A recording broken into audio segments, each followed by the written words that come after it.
Ah, yes. We've got Brian S on both. Nosky Fripples. Heavyweight. Heavyweight. Tune, bro. This is a remix of that same tune. So good. I'm gonna watch the guy for a bit. I'm gonna play Blasphemous. It's gonna be a very quiet, chill type stream scenario thing. What was I gonna say? Heavyweight. Heavyweight.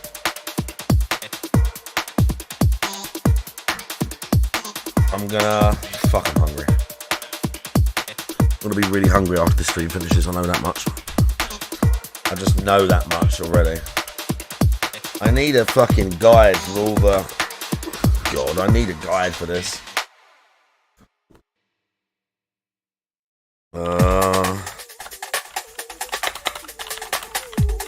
Because I need to do a true ending. I need a guide for all the cherubs.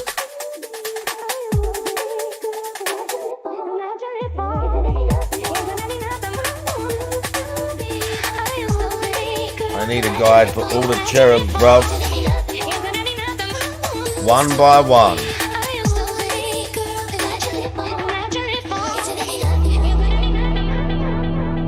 Bro, I need that picture bigger, the fuck?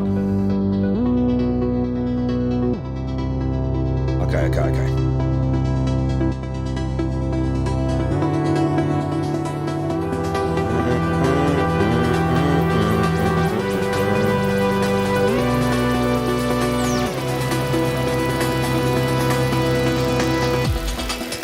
Okay.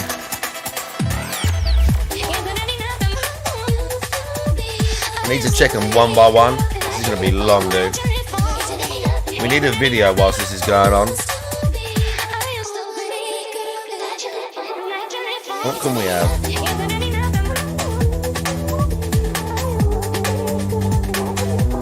Let's have a look here. I've also had a bunch of people. I'll talk about this in a minute. I'll talk about this in a minute.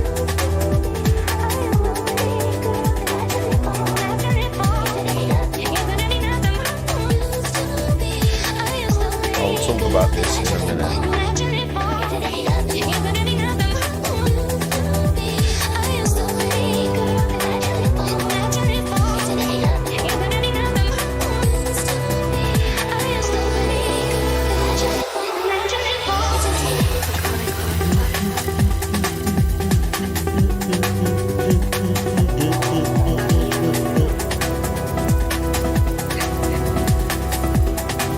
We got a video from Renaissance Periodization. Roid Rage is real. Never had Roid Rage. Mike Israel. I like the guy. Great channel, but stop taking fucking steroids, you dumb prick. Because they're clearly not working for you. You're not going to be a fucking pro. And talking about how you want to kill people when you take steroids is such a bad fucking look, and it says more about your fucking personality. Hey. Sorry, I don't know where that came from. Sorry, I don't know where that came from. It just sort of came out somewhere. Imagine being 40 years old, taking gear to never get a pro card, and then telling people how it literally makes you want to murder people. Imagine still taking those steroids, dude. If you literally sitting there thinking, I want to kill people. You fucking idiot. And I like the guy and I like the channel, but fuck it, I'm gonna say it how I see it. That's fucking stupid. You're fucking stupid. Telling millions of people, oh, when I'm on steroids, I just want to kill everyone because they say mean things to me. That's your personality, you stupid fuck. True. True story. Just saying. Just saying. Wrong scene. Wrong scene. But I need this. I'm gonna need this.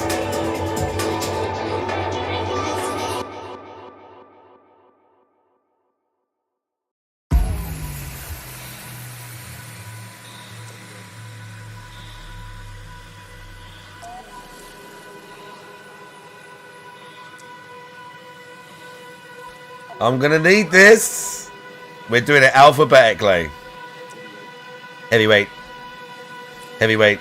We're gonna do it alphabetically. But what video am I gonna watch? We got a raw Phil. We got a dick stroking Phil. Raw Phil is actually what I wanted to talk about. Because I've had a bunch of people message me or say, hey, you gifted subs in Raw Phil's chat, and I didn't. And then I've had a bunch of people saying, hey, there's someone in Raw Phil's chat called Marked One, but they're a bit of a cunt. Is that you? And I was like, no, that ain't me. So there's someone in... They've got a picture of the Marked One from the game. But it's not me. So if they do any dumb shit, that's not me. It's alright, I went in there and told Raw Phil it ain't me. There can be only one. That's why I named the stream what it is. There can be only one, bitch.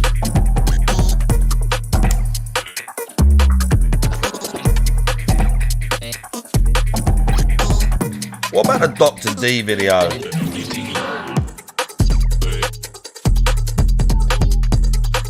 Wait.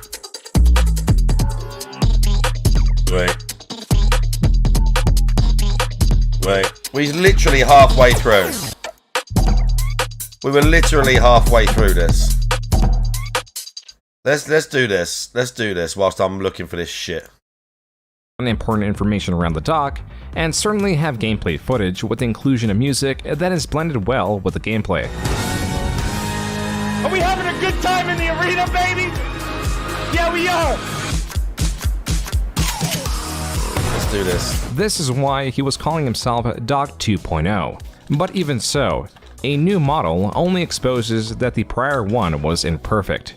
And the Dock's largest imperfection at this time was his infidelity, as it was still affecting him, as viewers quickly realized.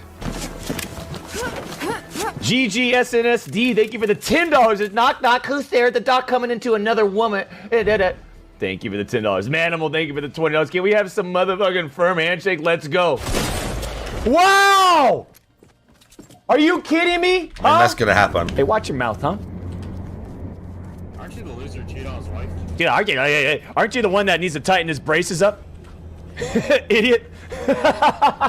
Get Punk, welcome, son of Kong. Thank you for the $8. Says, hey, Doc, thanks for being an inspiration. You have inspired me to live life the way I want to. Thank you. I have been with 4 different women in the last month. The wife's not happy, but what can I say? Keep being it. All right, thank you for the $8. That was from a compilation uploaded just a month after the Dock had I mean, come that's back. gonna happen, like, And you know while what his I'm saying? weakness would always be exposed, his infidelity did not entirely ruin his business. While slow, he was easily regaining his brand-friendly That's definitely status. just gonna happen. He was still constantly invited to early access of battle royales, which boosted his numbers. But these were just stepping stones to whatever the next level here was. 2 or 3 years, you'd like to work up to that step, whether that's, trying to take the channel to the next level on Twitch currently, or I mean, hearing about how Netflix might, there's those type of adventures. Like, I certainly would want to take it to the TV show series. If there's movie opportunities with the character, I'm open to that. As dedicated to achieving Doc this ain't next doing step as the Doc movies. was, his viewers, particularly the disturbed ones, had their own plans. Man, I'm just not finishing.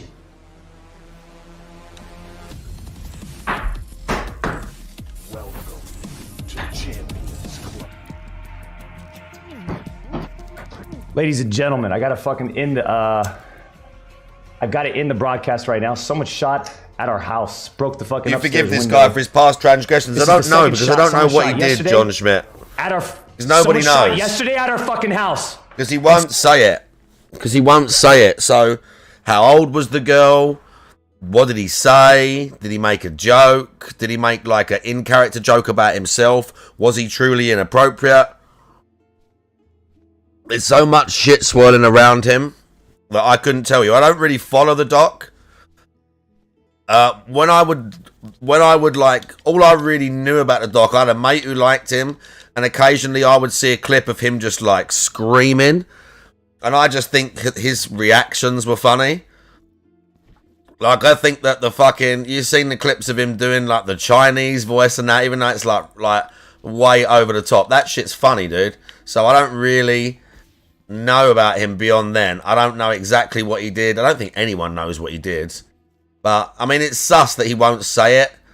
But then again, if you got, like, if you're thinking about potentially lawsuits and stuff like that, would you say it and tell everyone? So, I don't know, because I don't know what he did specifically. But, I mean...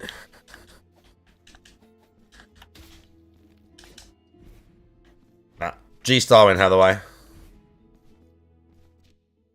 Okay, I've got all the cherubs in this area. Completed it, mate. Someone shot again right now and connected with the house upstairs, right? You're driving by, right? You pussy!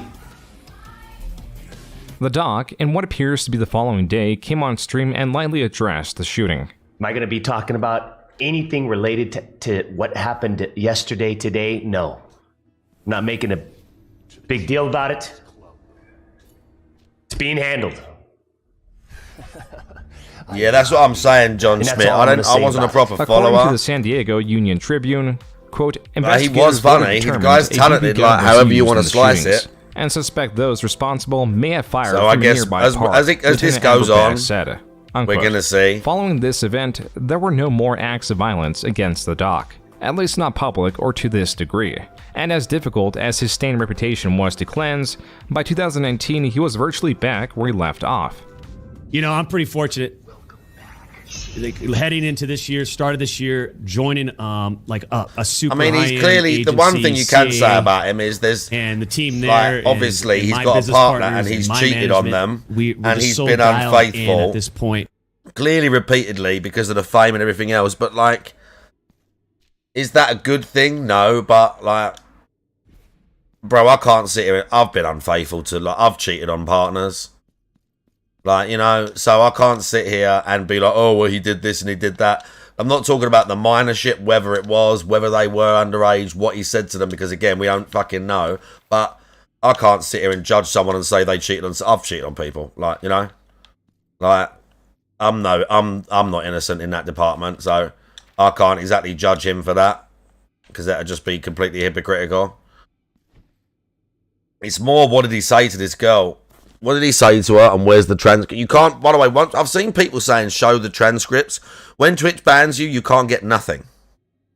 When Twitch bans you, you can't sign into your account.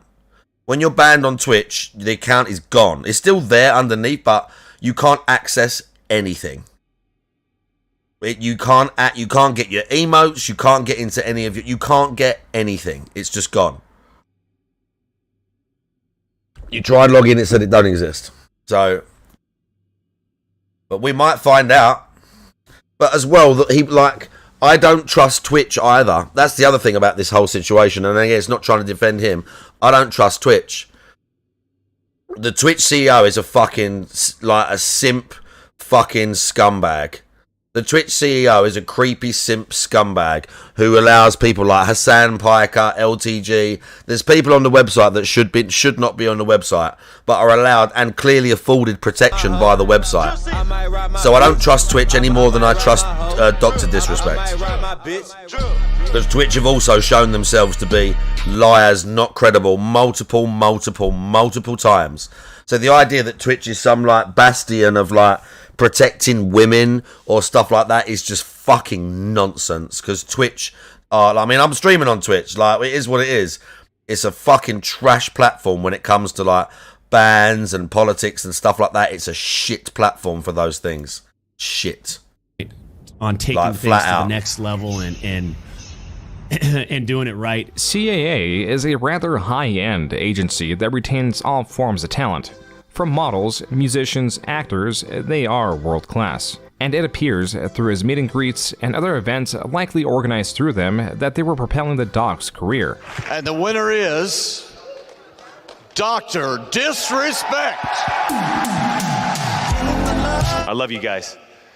And last but not least, my wife, the mom of our 4.5-year-old sweet daughter who just holds it down. You've got a ball of just energy that is just undescribable, and I just appreciate you so much, and I love you so much. Even though there were hiccups, like a short Twitch ban for filming in a bathroom, the Doc reprised his role and was once again Streamer of the Year now for 2019. And in 2020, things continued to get better. Everyone has a dream, a purpose in life. I'm at the tippity top of the mountain, but I'm only halfway up. I'm in peak condition, and I'm not even in shape. That was from a video announcing the Doc's contract with Twitch. The next step up was practically in reach. Even so, the Doc was playing with less brand-friendly imagery. I bought a whole bunch of shungite rocks. Do you know what shungite is? Anybody know what shungite is?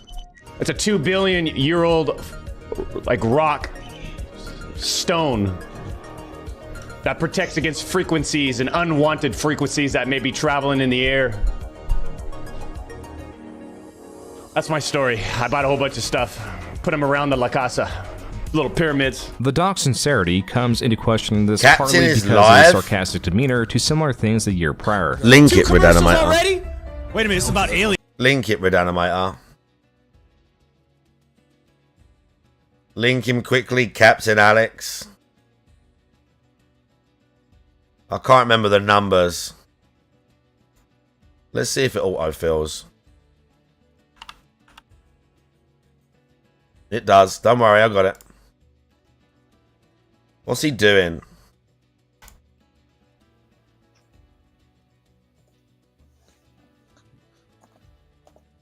Everyone's a mod in here? If you think Clock Tower is also a good choice, yeah, bro. Okay, I have put up. Oh, holy crap! Back up. Well, terrifying. Well, I can't because if I did, if I pushed it back, it wouldn't look right. Alien Isolation make me crap myself. Okay, I have the SOCOM 3. Hate Army troll. It's Hate Army, bro. Hate Army, that guy. Hate Army? Hate Army General. I don't think I want to be here. Shut I don't think I want to be here. Shut up for hate. Hey Army, how you doing? Okay. Hey Army, Anyone else do want you one know here? how to contact Raw Phil? Out of curiosity. And marked one, I cannot. The camera is always like that. It's always close. So, not that it's a huge big deal, but someone's been in his chat talking shit and gifting loads of subs. But their name is marked one. And I've had people ask me if it's me because they've been like being a bit of a cunt in his chat and like having a go at people and stuff. Tell me you want I did go in his chat and say that ain't me. But if you know him and you can DM him behind the scenes, just say, yeah, that ain't marked one. If that guy talks some shit, ban him. Because it ain't me. By the way, Sham Chowder with the Gigantifier. Did he just turn the stream off?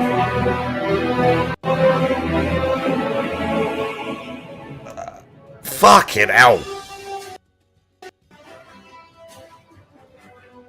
Mike Hunt. What?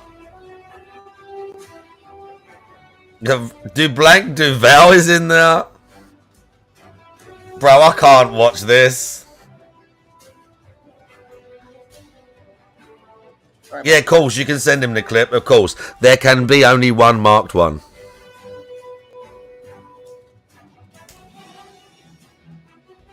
It's a song. You can hear it. Can you hear it? It's probably Coffee Lady. Who is that? But can you hear it? Because they're gifted like 100 subs or something.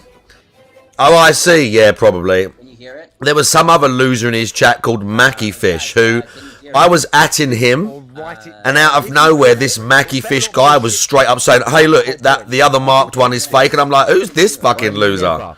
Going to stop streaming. So there's probably some dents in there doing gay ops in Raw Phil's chat. Yeah, Clip that shit. Okay. There's definitely some dents in there doing gay ops. Good. Hold me to it. Yeah. Cheers, everyone. Tear buckets. Yeah. Can confirm. It is not. I am the only Mark 1. Are you ready? Because it will make you tear the fuck up. I need to see some replies, guys. I know I put it. Did he really? Jesus Christ! What a fucking loser. Nice. I mean, I'm flattered. I'm flattered, but I'm flattered, but because here it comes. I'm flattered, but you know. We're ready. Gookie, how you doing? We're ready in 3, 2, 1.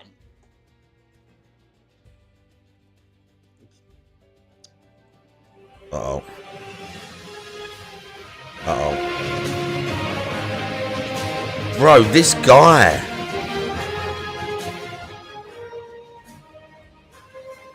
Why is he... What? Why is he crying?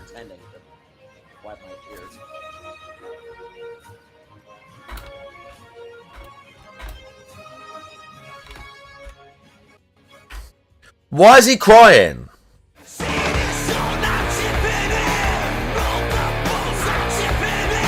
Oh my god, this is terrifying. This is terrifying, dude.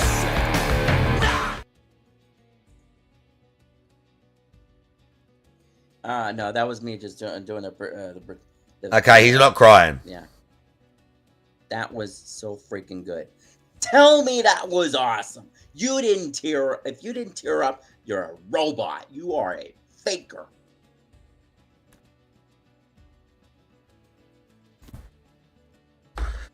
Hang on. Tell me that was.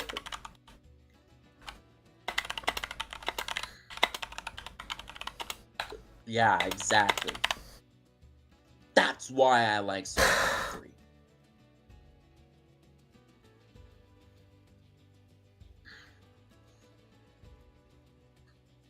Well, my brother was on the Air Force.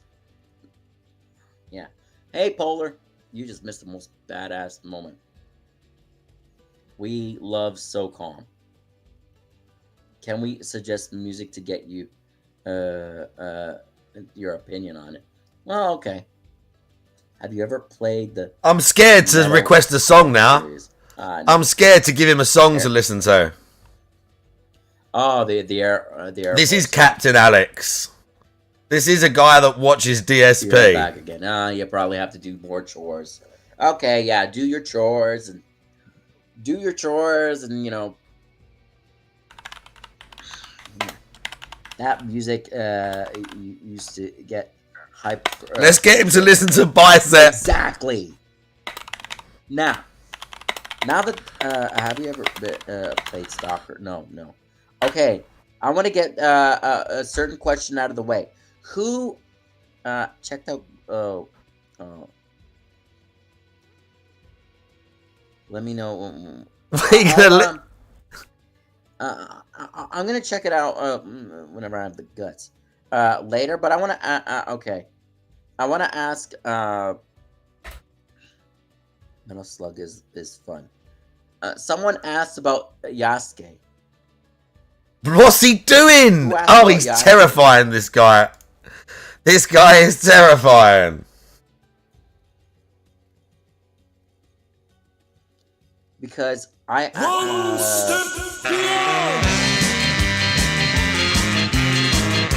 wants to ask about that?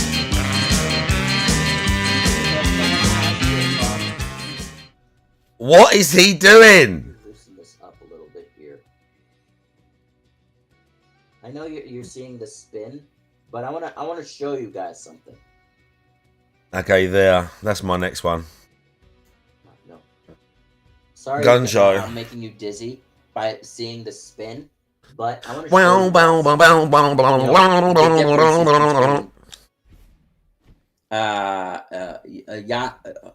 it's Yosik. Fuck it. This is terrifying, dude. How the fuck do you pronounce his name? This is terrifying, my guy. Favorite, terrifying. Hold your comments, guys.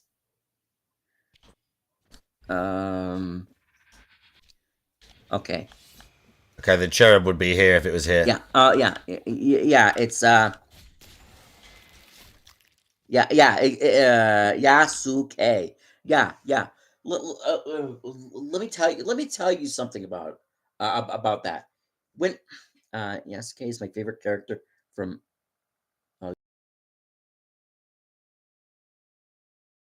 Yosuke is my favorite character from. I've definitely done the I City know, of the I know. Blessed I Name. did check it out, and yeah, he's awesome. Cool. What is it? Okay, let me tell you something.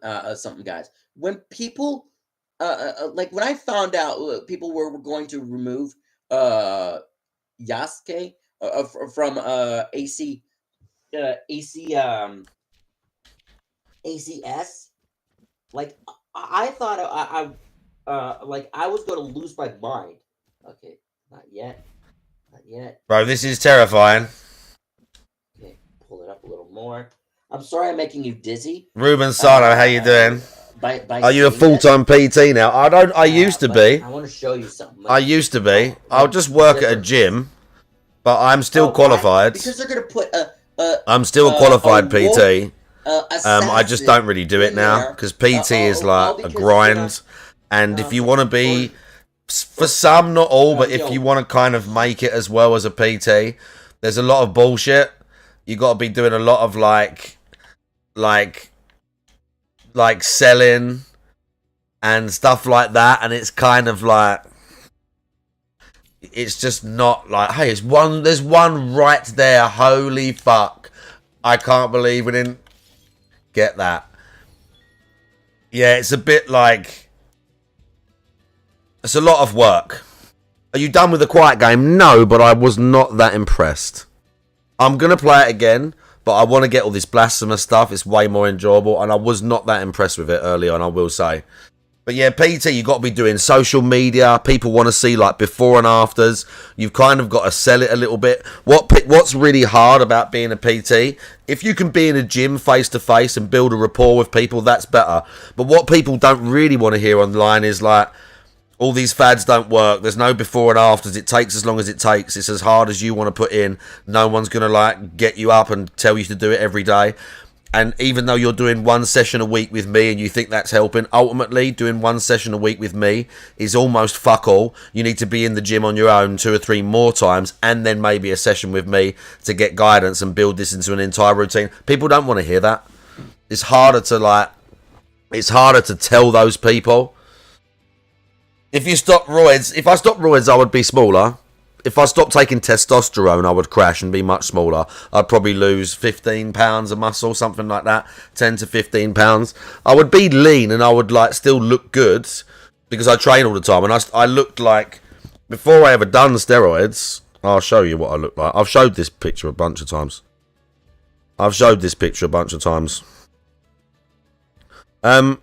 Before I ever did steroids, this was probably like my peak physique. I started as like skinny, 140, and I got up to about 175, 180, something like that. To cruise, Ruben Sano, I've just been taking 200. It's not doctor prescribed. This is just my own research through the internet. Like I don't advise people do what I do. Like, I waited years. I trained naturally for nearly 10 years before I ever took steroids. I built a big natural base. I was already a PT. I was already like a lifer, if you know what I mean. This is like peak me without steroids, I would say. Not the best picture. It's not the best picture, but you can see. And like, I was way skinnier than that. I started, like, I've showed this picture a bunch, but I'll show it again for your benefit. When I started, this was me.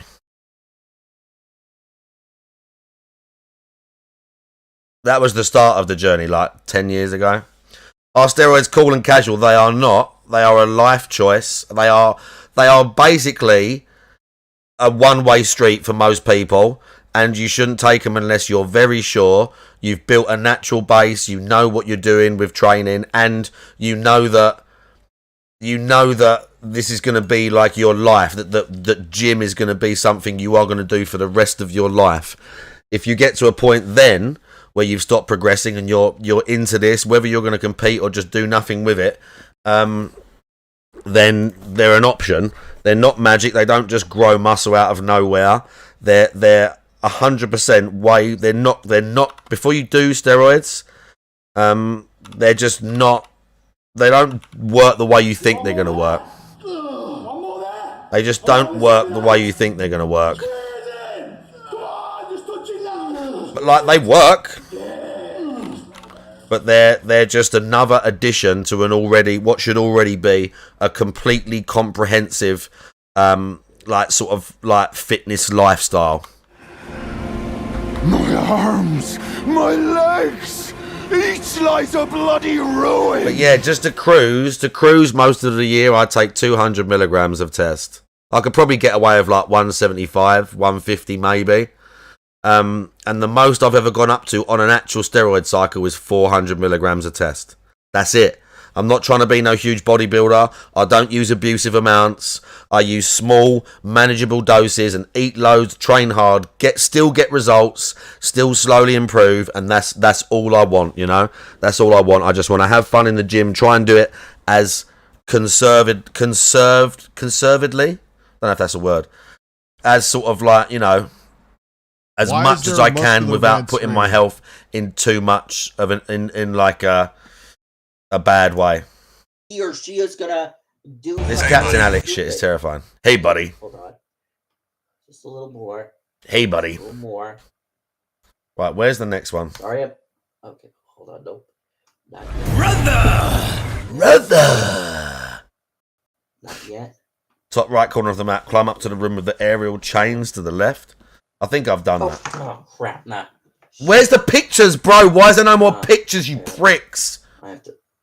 Okay, we got one for that. Thank fuck. Jesus. Like that. Just like that. Oh, well, what's happening? I want to show you guys something. Okay. Y'all played woke. What's happening? President because woke identity politics. Yeah, exactly. What does it cost a month roughly? Testosterone is not expensive, at least not in the UK. If you buy it, like, if you're buying it from labs and you're doing research, so you know roughly like what you're getting, and you can test it at home. One vial of testosterone is like 10 mil, and it'll be 2,500 milligrams like total. So it'll be 250 per 1 mil. So one vial, which is like anywhere from, let's say, 40 to maybe 60 pounds, but normally around the 40 pound mark will last you. If I'm taking 200, I'll get what, 10 to 12 out of that. Save for the so you're gonna get like what, like character. I like black people. 4, 8, 12, 3 months out of one file, maybe. Don't comment. If you're taking a bit less, you might squeeze out 4 months. So a total year just cruising on testosterone, no other steroids. It's not going to cost you like hundreds and hundreds of dollars. Maybe for a whole year, conservatively $200, somewhere around that. £150, maybe something like that. Yeah. John Schmidt, how you doing? Oh, I saw you already. Okay. So the woke assassin would do this. How often do you test the quality? Well, I use one brand currently. I say brands. Like, it's a lab. It's not underground. It's just made in other countries. And they are regularly tested. Because a lot of these... Look at this freak.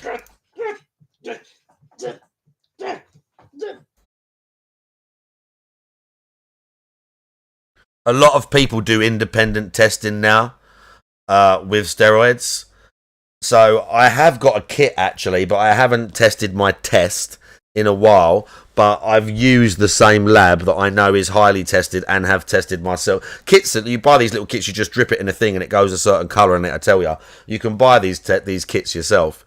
But I've just used the same brand. I've always pretty much used them. I've bought a bunch of different like steroids from them, and seemingly they've all worked, and the ones I've tested have been legit. So it's kind of not in their favour at this point to like underdose gear and to give like, because they don't want like shitty reviews They don't want shitty reviews because ultimately, like, sadly, there's a bunch of guys taking steroids now, like regular guys, and it's the same as any other product. They want, like, they know that there's forums and all sorts of places out there where people talk about this shit, and they want their opinion, they want their reputation to be good. So for the most part, I've not had issues with like contamination or anything like that. Oh fuck! I've got to go up here. But yeah, I've not had any issues. Right, we're not. Captain Alex is just freaking me out. Those who are joining, psychopath.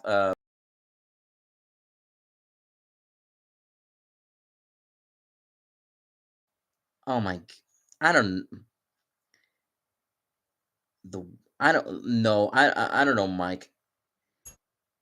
But I mean, anyone that wants some advice or even just to ask me about it, just hit me up on Discord. I'm not super knowledgeable. I've been doing it for like 2.5 years.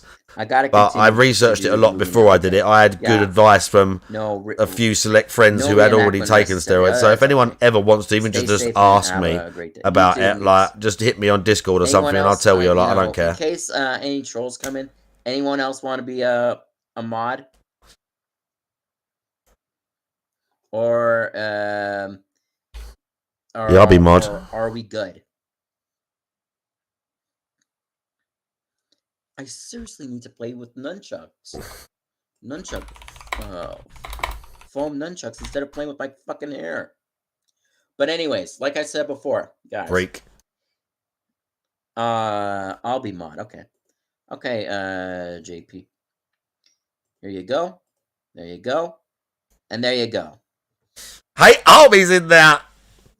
Yeah, I just looked up. Ubisoft got told off by making up a fictional black samurai appeal to the woke. Oh, sure. Oh, sure. And play with a cabbage. Yeah, probably. I really gotta do something here. In fact, I'll be right back, guys. Where's he going? Denounce. I'll be a good mod.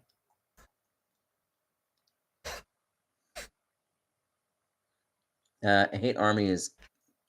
Hold on. You know, I just spat. Ew.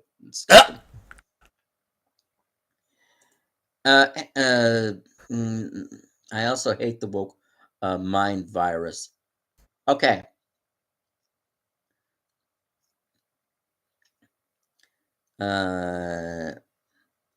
We'll be chill mods. Okay.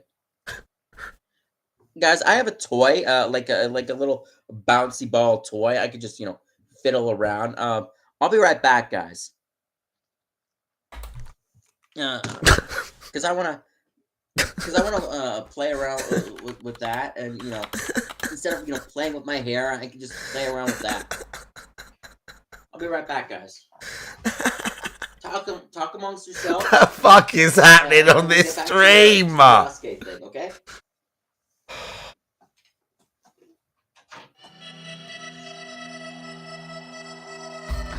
UNFW1, how you doing? Thank you for the resub, 22 months. Thought when him manhandling the punch bag, pretty terrifying. Pretty terrifying, I'm gonna be honest.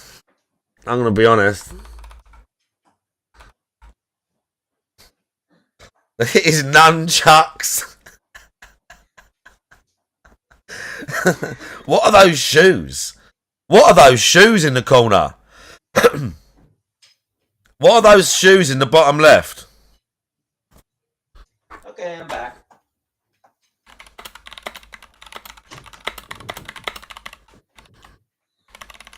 Yeah, this is an old bouncy ball toy that I used to play around with when I was a kid. There's some sus shoes in there.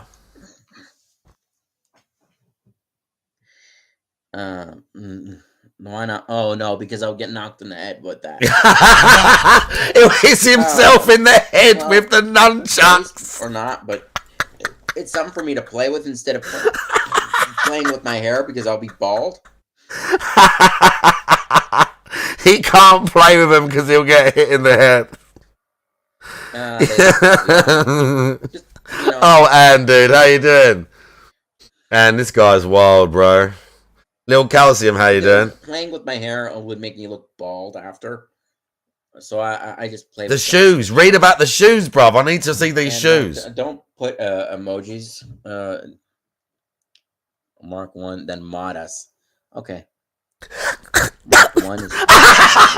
You just made me mod. Moderator, managing. Idiot.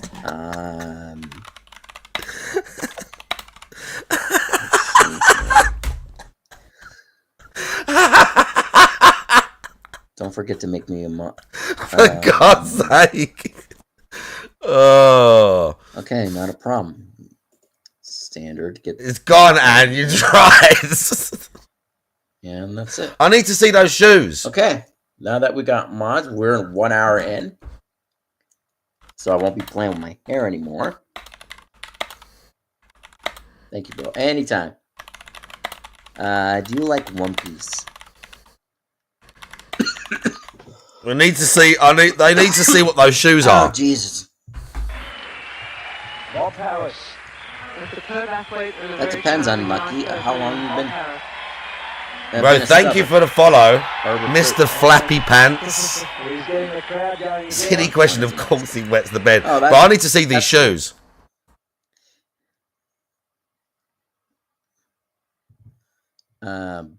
Base. Don't call me biased. It's kind of dumb. Bottom left on the closet. Bro! Bottom left on the... Oh, that. The shoes. Fucking thing.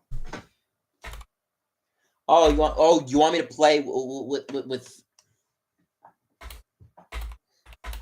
is this fucking thing?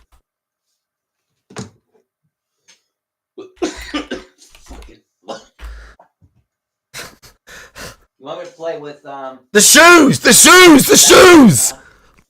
I would, but then I would look stupid. The shoes! I need to see those shoes! Oh, it's just an old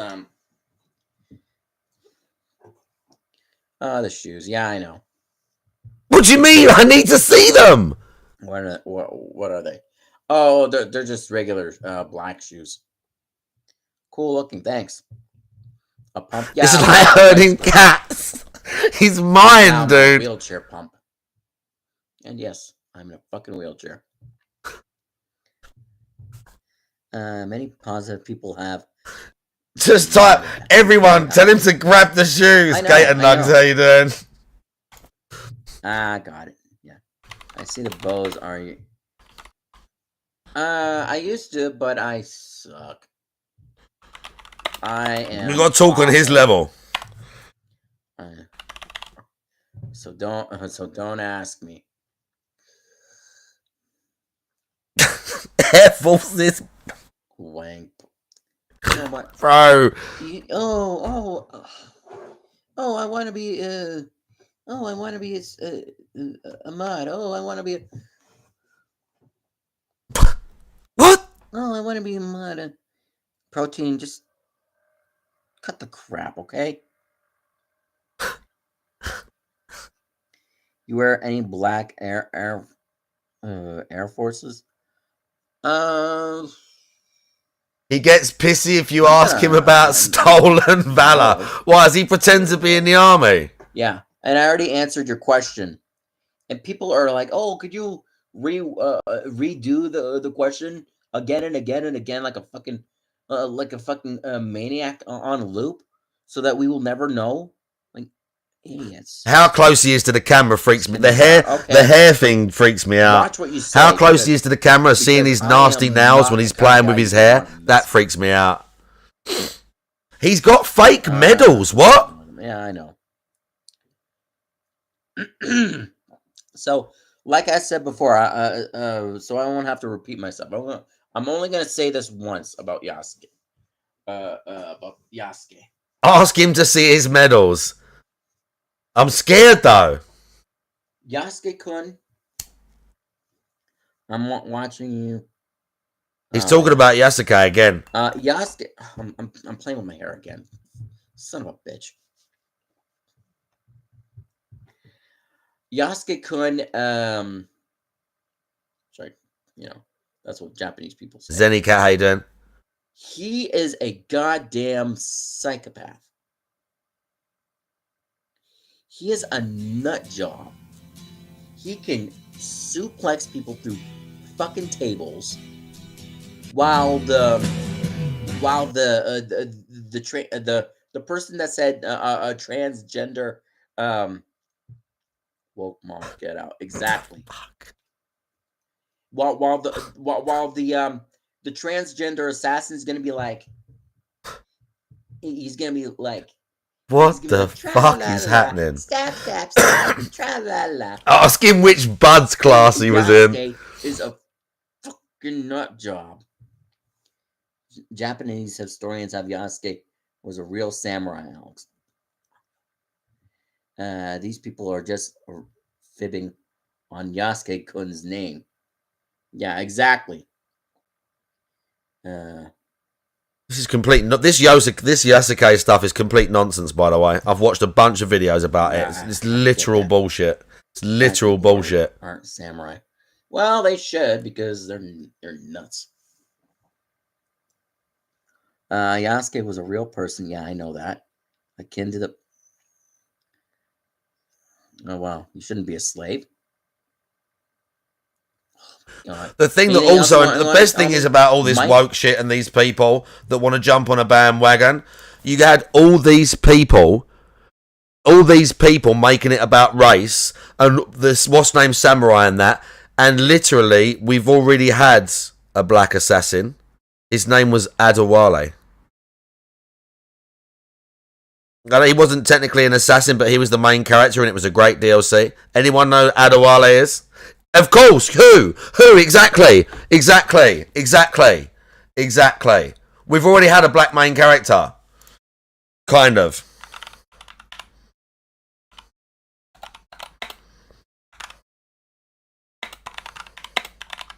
What was the DLC called? Dead Kings? Nah, what was it called? Freedom Cry, maybe? There he is.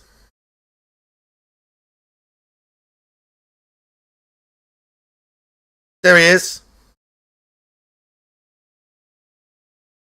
There he is. By the way, 2 big bills. How you doing? 2 big bills. Robot Gorilla Man, Joe Blah. Yeah, look. There he is. Kenway is a G, you're correct. And you played as him, and the DLC was pretty sick. But, like, apparently he didn't even exist.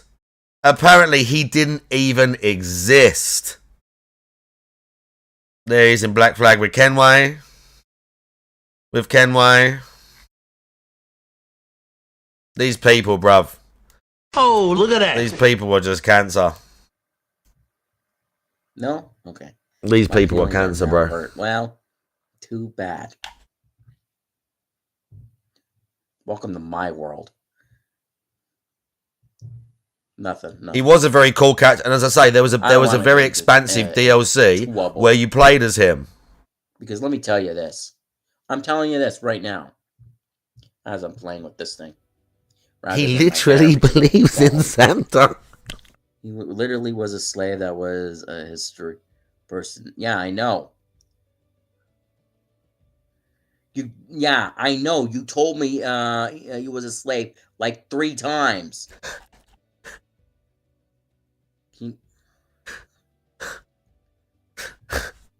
It's like I'm not. Was Ezio a maniac? He was like. Oh my god. He was like if he went to a bar and became super drunk and after he got, dumped on 3 times. Yeah, he is a maniac.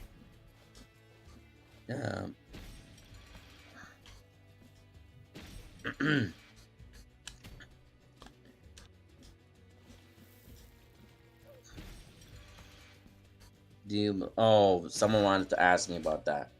about the Santa thing. I'm only gonna give a short version of my answer, but I'll give a full answer on my Ask the Captain series. Ask the Yes. captain. I do believe in Santa. Which I... Yeah, I've heard it, bruv.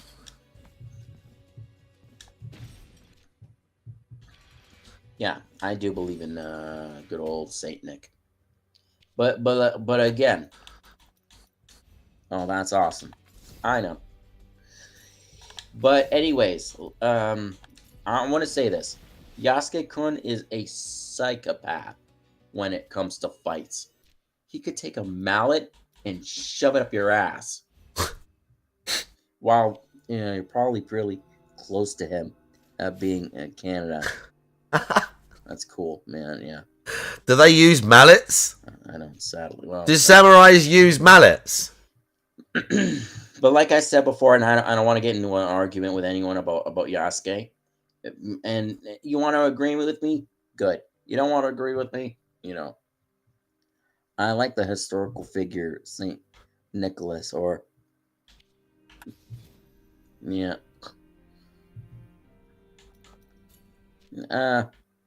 Yeah, and Mike, I swear to God, if you're gonna refer me as a fat man, help me God, I'm gonna hit the ban button.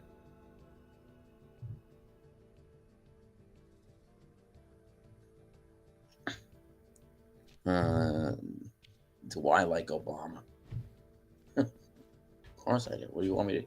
What do you want me to say? What? Read my comment. Like, at the North Pole. Yeah. I know. It's just everybody started to make fun of my weight. That's the problem. I'm sorry. Have you ever seen a leprechaun? God damn it! I wish I knew. I wish I could. Now he's thinking about leprechauns. He looks out of it as well. I wish I could, but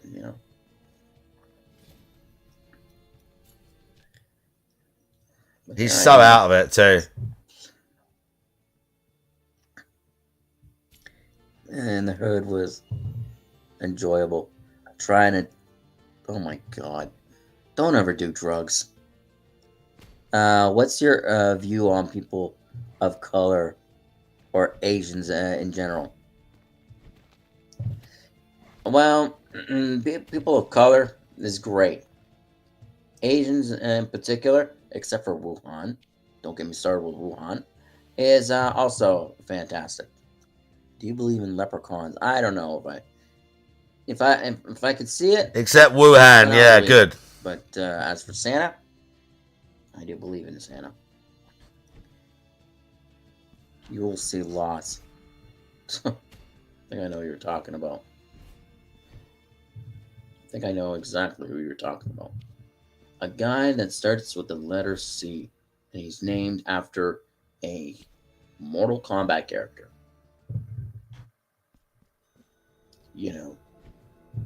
Him. Honestly, guys, like, I'm glad that okay. Wuhan isn't a race. Don't worry. I'm glad that Wuhan isn't a race. City. You'll know exactly what the fuck I'm talking about. And I know you're playing around, but Wuhan is not the kind of place in this chat to talk about.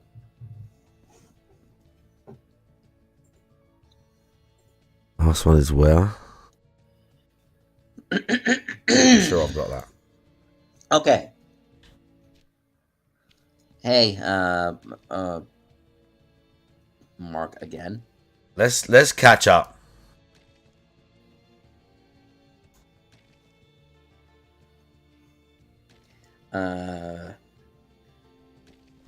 Does the Tooth Fairy look like The Rock? Fuck no. If The Rock would wear that outfit, he would rip that fucking thing in half. Dude, if like seriously, if The Rock wore if Dwayne The Rock Johnson wore that thing, He'd tear that costume in half. The Tooth Do you like The Rock? League. I don't get that. And I don't know what you detract or retracted. I'm drinking coffee. No, that's why. Yeah, but anyways, the hair thing and the nails, bruv. It would make you want to say, "Move over, Tifa," from Final Fantasy. Do you believe in the Easter Bunny? Fuck yeah.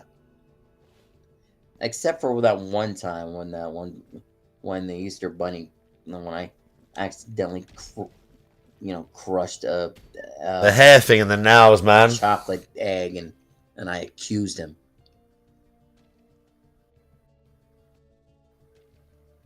My sister. Anybody else? How old were you when you saw her, the Tooth Fairy? Probably like 10-ish. Thoughts on Israel?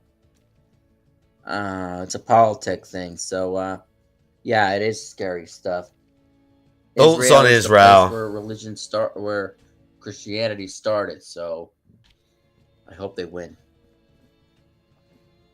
Was Ghazi? What the fuck are you talking about? I have a sister named. Can you give her a shout out? Ivana. Shout out to you. Oh, and happy birthday, Ivana. Don't drag Cal into it. No. Rome was placed there. Yeah, but you know what I'm talking about. 19 people are on here. Welcome. Why don't you say the whole name, Alex? Well, I can't figure it out. I don't know how to pronounce it. Oh my god. Jerkmanov? Well, happy birthday to Jerkmanov. Ivana Jerkmanov. Happy birthday to you. What? What did they say? How accurate is Tim Allen's Santa Claus movies in the to the real thing? Pretty accurate. Free Palestine. So the Tim Allen the Tim Allen film is accurate. Yeah. Alex, do you believe once we die, we can meet our... I wish that were the case. But no, you would have to meet God.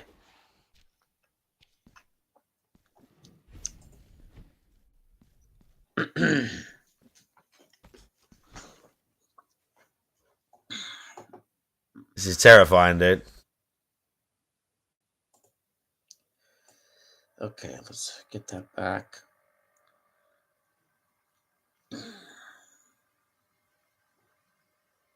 Right, I got to hit these now. Thank you, guys, for 1,284 subscribers. Let's try to get to 1,999 subscribers, guys. And don't forget to binge watch my stuff. And don't forget to binge watch my stuff. No, that's true, Anne. Next on the it is very pure. Doing here. Right now we're talking, but this week I think October 27th is gonna be my birthday bash. I'm hoping I'd get like 100 people and 100. October 27th, and this weekend hopefully we'll play some Outlast. Yeah, be sure to get there. That is the plan. I know you're gonna be on throughout the weekend. So at some point when I'm on, we're gonna do it. As long as you ain't too busy. That is the plan. Remember, I might be late. Scary Outlast, dude. I might be late. We're going to have Anne screaming. I'm going to try and guide him through. It's kind of funny because I haven't played it for a while either. So I ain't going to be that much better. It might come a little later. And yeah, Friday, yeah. We're gonna be if not, there will be another day and I'm going to hassle you this time. We're going to do it. I vow this. and listening to some music, and we're gonna have some fun. King, I'm good. I'm too busy working on your vid. Right. But that's my plan, yeah. Right. Don't forget about that vid. Wear your naval attire. I would, but you know the jacket is hot as fuck. How can we get you more subs if we already subbed ourselves? Well, promote my channel in a good way, okay? For God's sake, I've been saying a lot of negative shit about me. In a good name. In a good way, dude. Black Mega is a lolicon. What the fuck? Who likes drawing children like... Okay. Oh, right. Anyways. 1,285. And please tell your friends that I'm... Yeah, Mailman was here last night. I want to hear this. He's probably catching up on sleep. About, Captain is this. He was here last night for a little bit. I think he's probably catching up on sleep, yada, dude. Yada, yada. Fuck that. I'm a great guy. And, I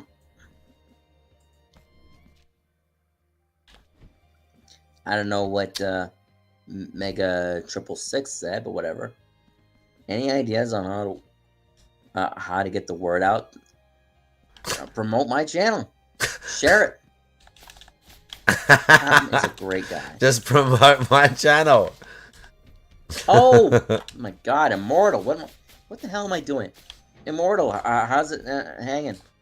Captain is a powerful voice in the woke world. Gotcha. Yeah. Exactly. Now let me see something here. Let me see. Oh my God. I clicked the wrong thing. Actually, no, I clicked the right thing. Held for review. No mentions. Check, I ain't got this. Garbage. Oh my God. I'm doing great. That's good. Halloween plans. I'm just gonna hang around and, you know, do some videos. Well, in this world. I know. I'm doing great. That's good. We need brave men willing to stand up for what they believe in. Fuck yes. Won't sit there and take it. Obviously, duh. We know you're a great guy because you tell us you're a great guy. Is how we know. Guys, I am at... Okay, before... you know... His eyes, dude. I can't believe I'm going to do this.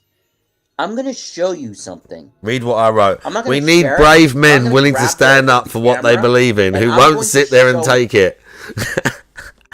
We need voices I'm like going to yours show you in this something world. that's been pissing me off. And instead of giving me, you know, nice mentions, I'll show you what I mean when I say my mentions are filled with... Stand up! One saying, please do. He needs to put his best foot forward, doesn't he? For the love of everything that... He we needs to must put his claim best their foot vote. forward. Like, Oh, God. I'm going to hell with you, can't be dude. It's two fine. people to say, show it. Name and shame. Okay. See, there's You Malman. guys asked for this. Malman, he'll mod you in his chat. Do you guys see this? Uh-oh. Look at this. Clipping Alex 2. Clipping Alex 2. Major Alex. Major Alex again. And look at the guy. And 1337. Clipping Alex too. Look at this. Shout out to him. Clipping Alex. Clipping Alex. Look at this. Clipping Alex. Me. Look at this. Clipping Alex. No way. Look at this. Look at this nonsense. Shout out to Doom. Yeah, I know. I've been watching them. I've been watching them. Has he called you out before? Look at this.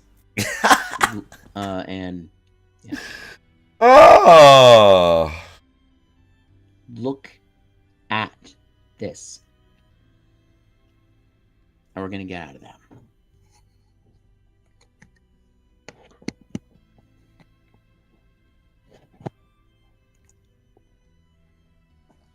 Son of a bitch.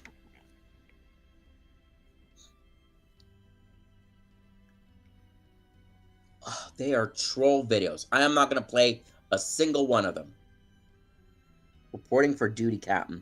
Clippers don't clip.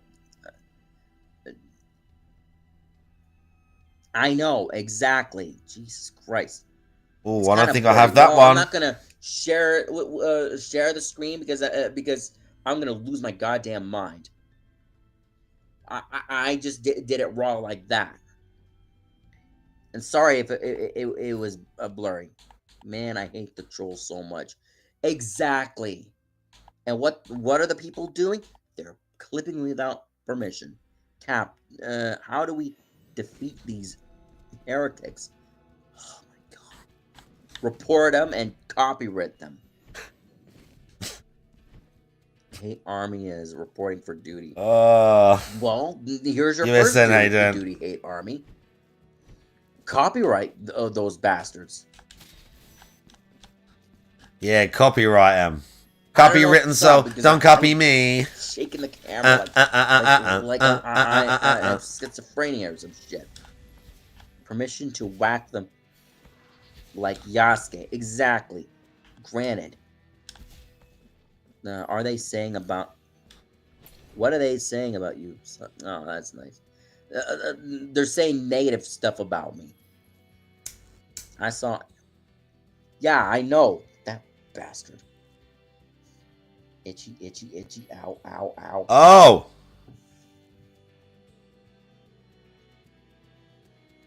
Very well. Good. Cookie, I see you. Such as... Alex is a pedo. Alex is this. Alex is that.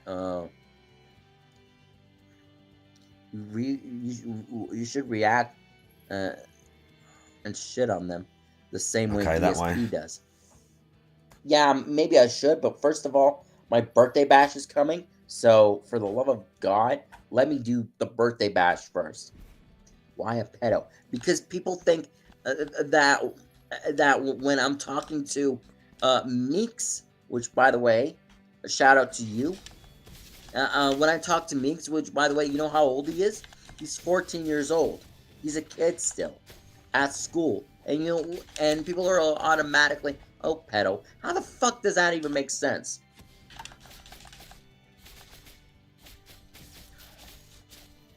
I know. People are on my side.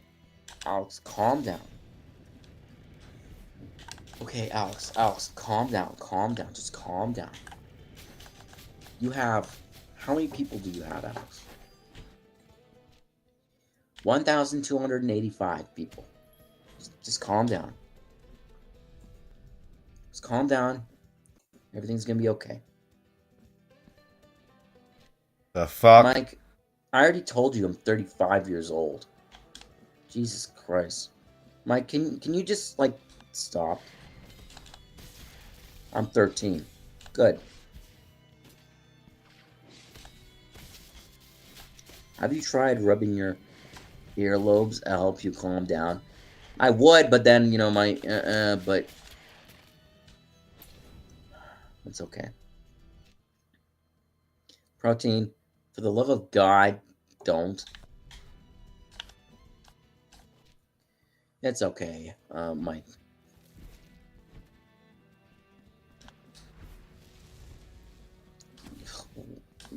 is Jesus real? Yeah, and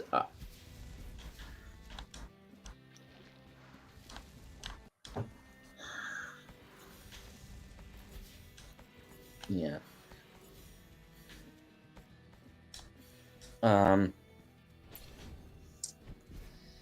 I would say something negative about Buddha, but there are some people who are like What? friends of mine, so I don't want to say Buddha's like I don't want to say Buddha's not real Okay. because people are gonna kill me.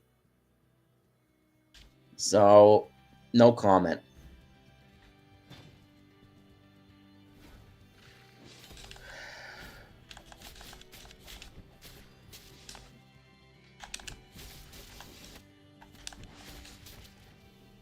Yeah, I know. But anyways, guys, my another family member is home, and I have to go. So What a shame. realness is, yeah, I know. But I need to, turn off, end the stream, guys, because I gotta go. Okay. But like I said, an announcement is we'll think about. Yeah, take it easy, Cap. Look forward to the birthday bash. Yeah, those. Yeah, okay. Yeah, exactly. I'm gonna end the stream. So remember, the birthday bash is this week, coming on October 27th. Great. Be there, and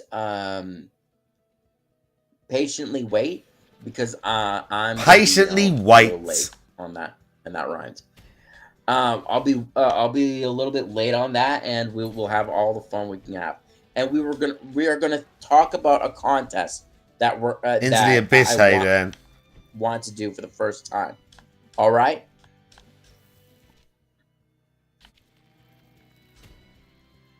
Yeah, you do that, okay? Yeah. So remember, birthday bash. We'll have fun, and an upcoming contest we will discuss that we will do. Okay, I'm gonna end the stream right now. Yeah, you too. That's my birthday present. October 27th. Yeah. So I'm gonna end the stream, guys, because I gotta go. This is your beloved captain speaking, saying this. Stay safe, stay motivated, stay vigilant. Love, safety, and peace to all. And to all, have a great morning, afternoon, evening, or night. I'm Captain Alice. Thank you all for joining the stream. Thank you all for watching. I'm signing out. Have a great day, everyone.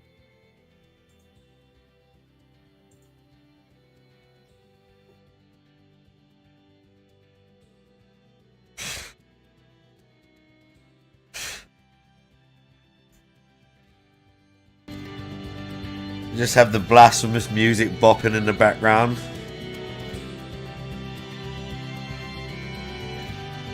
That was terrifying, dude.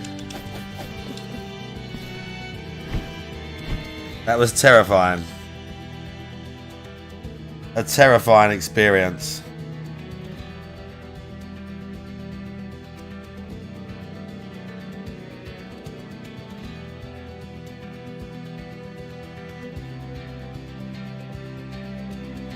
Break open the wall. There is a wall to break somewhere.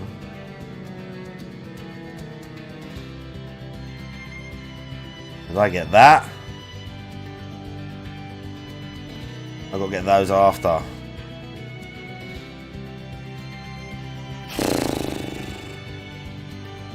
Gonna back up his stream, you sly dog. Yeah, terrifying. Right, let's watch this. Is there any clips of the guy today as well? Like, if there's a clip, I'll watch it if it interests me.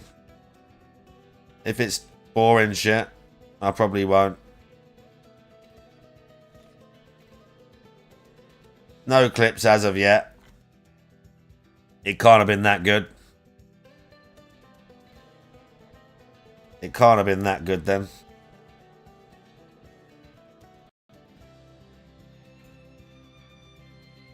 He's still shitting on RTU, great. What's the matter, Hate Army, getting burnt out on the clipping? Important information around the dock, and certainly have gameplay footage with the inclusion of music that is blended well. It's a 2 billion year old like rock stone that protects It is against pretty garbage at frequencies the minute, and yeah. unwanted You're frequencies not that may wrong. be traveling in the air. That's my story. Yeah, all I bought his a whole bunch drama of stuff, shit and everything, I Put them know. around the La Casa. Little pyramids. The dock's sincerity comes into question in this partly because of his sarcastic demeanor to similar things the year prior. Yeah, I know what you Two mean. commercials already?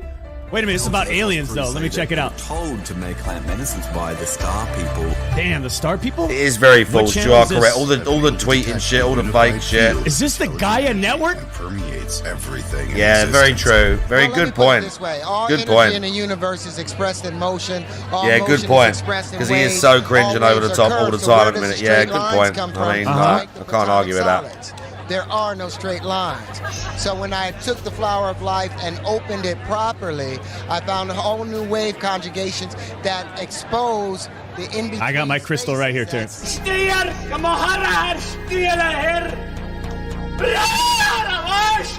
The dock in 2020, with the pandemic in full swing, was seeming more sincere with some beliefs. In this stream, he notably mentions conspiracy theorist David Icke. David Icke. Yes. Alex. Yes. I like him.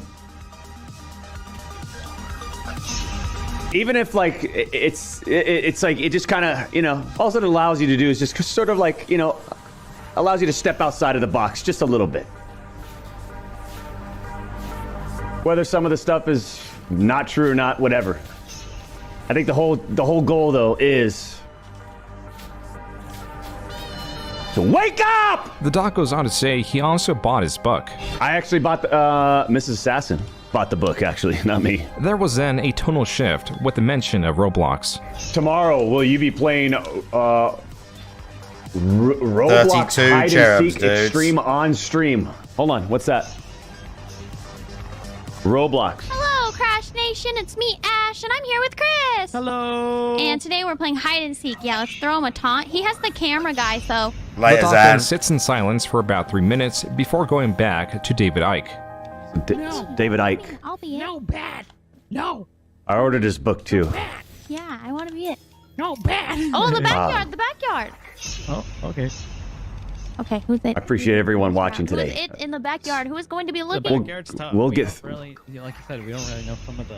Yeah, We'll I get don't through know this Champions the Club. map very well. Yeah, I know it's a tough. That's Because I don't know this one well. life's weird right now. Yeah, look. Oh, We'll it did. we'll get through this, okay? And Hey, Christopher. Dun dun dun. You better not taunt me. How dare you? fuck. Those were the last moments of Dr. Disrespect's stream. The last moments of Dr. Disrespect on Twitch, as it soon came out that he was banned. Because that was his final stream, the immediate thought was to analyze every aspect of it to find the source of the ban. Could it be the conspiracy theories or something less obvious? Some attribute the doc's lengthy silence while watching the Roblox video to him reacting to a possible notification of the upcoming ban. But it is also likely that the doc was not in the mindset to stream at that moment, considering his mind was on David Icke, and if he can't recoup his energy and entertain, he will end his streams. And it's like, how do I wake up here? I need to wake up. Like, someone make me laugh. Someone get me like fired up. And sometimes it just doesn't happen. So you just kind of like hit this monotone of like energy, and it's just like, all right, I'm kind of getting close to wrapping this up, you guys. Right. Another item that supports the theory that the doc was not reacting to his ban was this interview by the Washington Post. Quote, being flatly denied any connection between that stream and his subsequent removal. He told the Post his comments centered on the current quote-unquote state of the world, including the coronavirus and the protests happening across the country. Unquote. It is also revealed that the doc found Bros, out he I was feel how you banned while doing? watching a friend's stream, I see noticing, you. quote, that some of the features normally available just to him hanging as a out. creator were not present. We got early Unquote. shift tomorrow. This article doesn't just go into Twitch, it also goes into the effects of the ban. Because as a result of this, he was also banned on Discord, and there was a belief this would affect his marketability as a whole. Quote, Beam also landed a TV development deal with Skybound Entertainment. Beam said in the interview that plans for the TV show have not been affected by recent events. Skybound Entertainment did not respond to the post request for comment. Unquote. Unknown to the Right, where's public, the next reason one? for this ban is sourced all the I'm way looking back for to these 2017 and prior.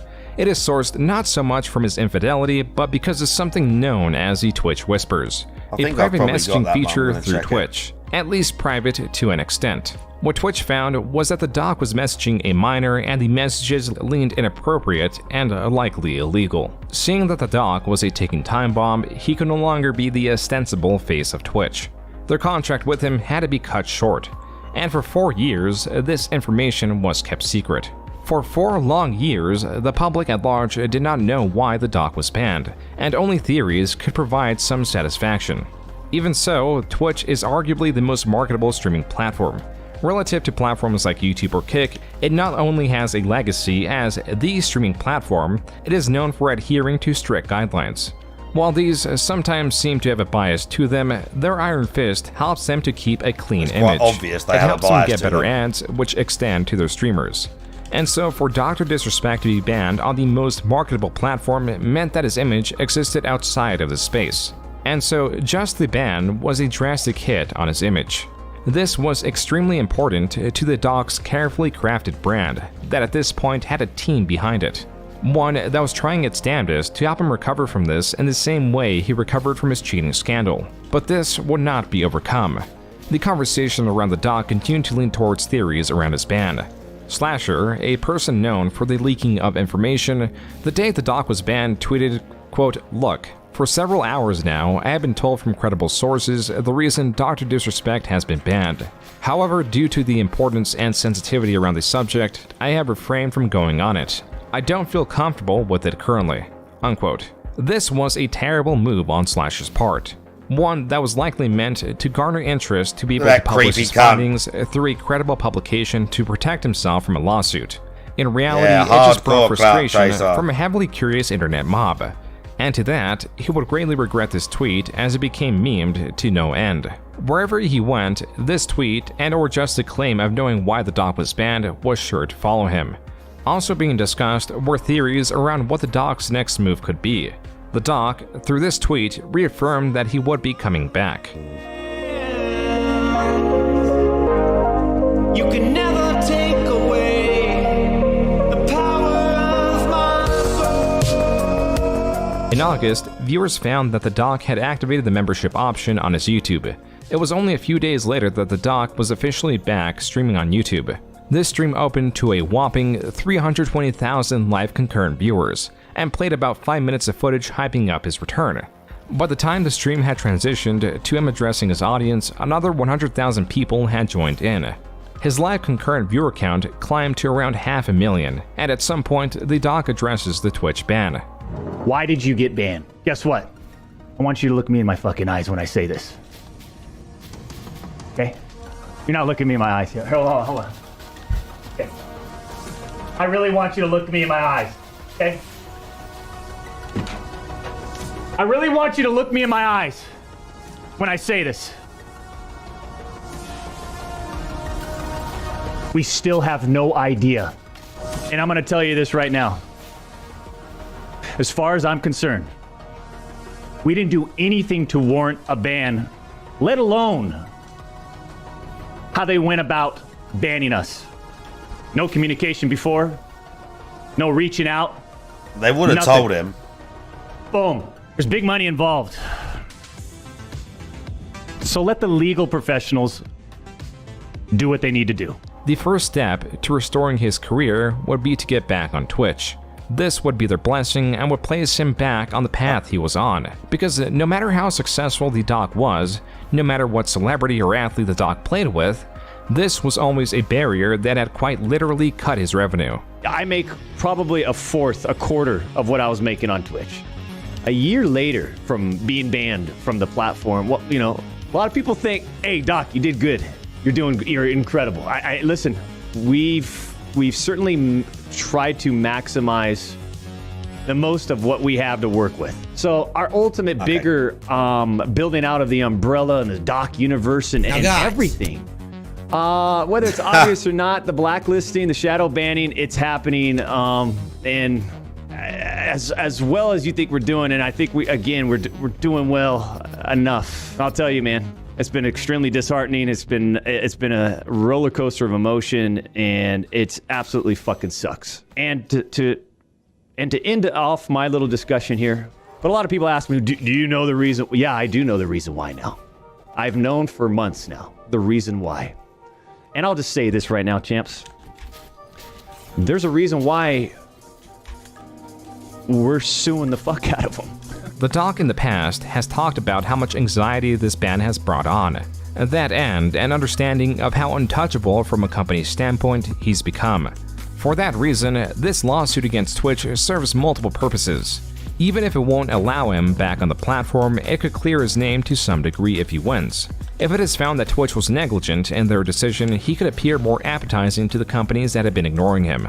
To that, on March 10th, 2022, the Doc tweeted out that the lawsuit had been settled with the cryptic line, quote, "No party admits to any wrongdoing," unquote. Additionally, the Doc makes it clear that he will not be returning to Twitch. While it was later revealed that he was able to get his contract paid in full, the other purpose of the lawsuit was not realized. He was not able to clear his name entirely and was not able to get back on the path he was on. But he did work with what he had and delved into other projects. This will be, maybe. I don't think I've missed that one, but I'm going to check it anyway. This will be the last sneak peek.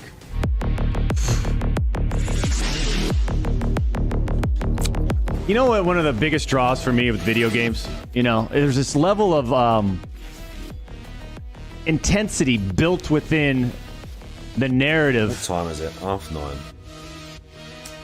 Of the competition. And I think that's just so important in video games. And I feel like there's not enough doing that. This was a stream in August 2021, where the Doc was expressing his ambitions, sharing sneak peeks of his upcoming projects by showing off concept art. By the text attached to the bottom of the art, one can come to the conclusion that this was an extraction-type game, like that of an Escape from Tarkov, but less grounded in reality. Though his ambition finally formed into something, no one truly knew how much of a role or even what role Doc was to play in creating this game. It was 4 months later that the Midnight Society website launched with the same concept art that Doc teased at. And at the bottom of the screen was Doc as the co-founder. This was updated the following day with the additional text, quote, 6'8" visionary, unquote. This confirms that he was not just on board in this project for the singular game or just an advisor or the like. He was integral to the studio, and with his persona, the Doc, instead of Guy Beam, tied to the studio would be its marketing force. Listen, in regards to NFTs, you don't have to have NFTs to play the game. It doesn't change your experience of the game once it releases, and it'll continue to be free to play, right? You can't buy your way to win. However, for those of you who want to get more involved, there are ways to do so involving NFTs. The chat's reaction was mixed when talking about non-fungible tokens mixed into the game, but the Doc was seemingly sold on including them. Quote, imagine trying to extract with an item you discovered worth $100,000 on the chain. Think about entertainment value as a viewer, let alone player. A new PvP experience is upon us, unquote. While the Doc does have unique ideas, the view on NFTs, largely due to the environment of fraudsters they come with, mixed in with a strange culture, does not make for an overall appealing aspect of the game. But then again, another reason for its inclusion is to fund the game. This is no quick cash grab. We're not interested in it. It's pretty obvious what the message is and our intention behind it.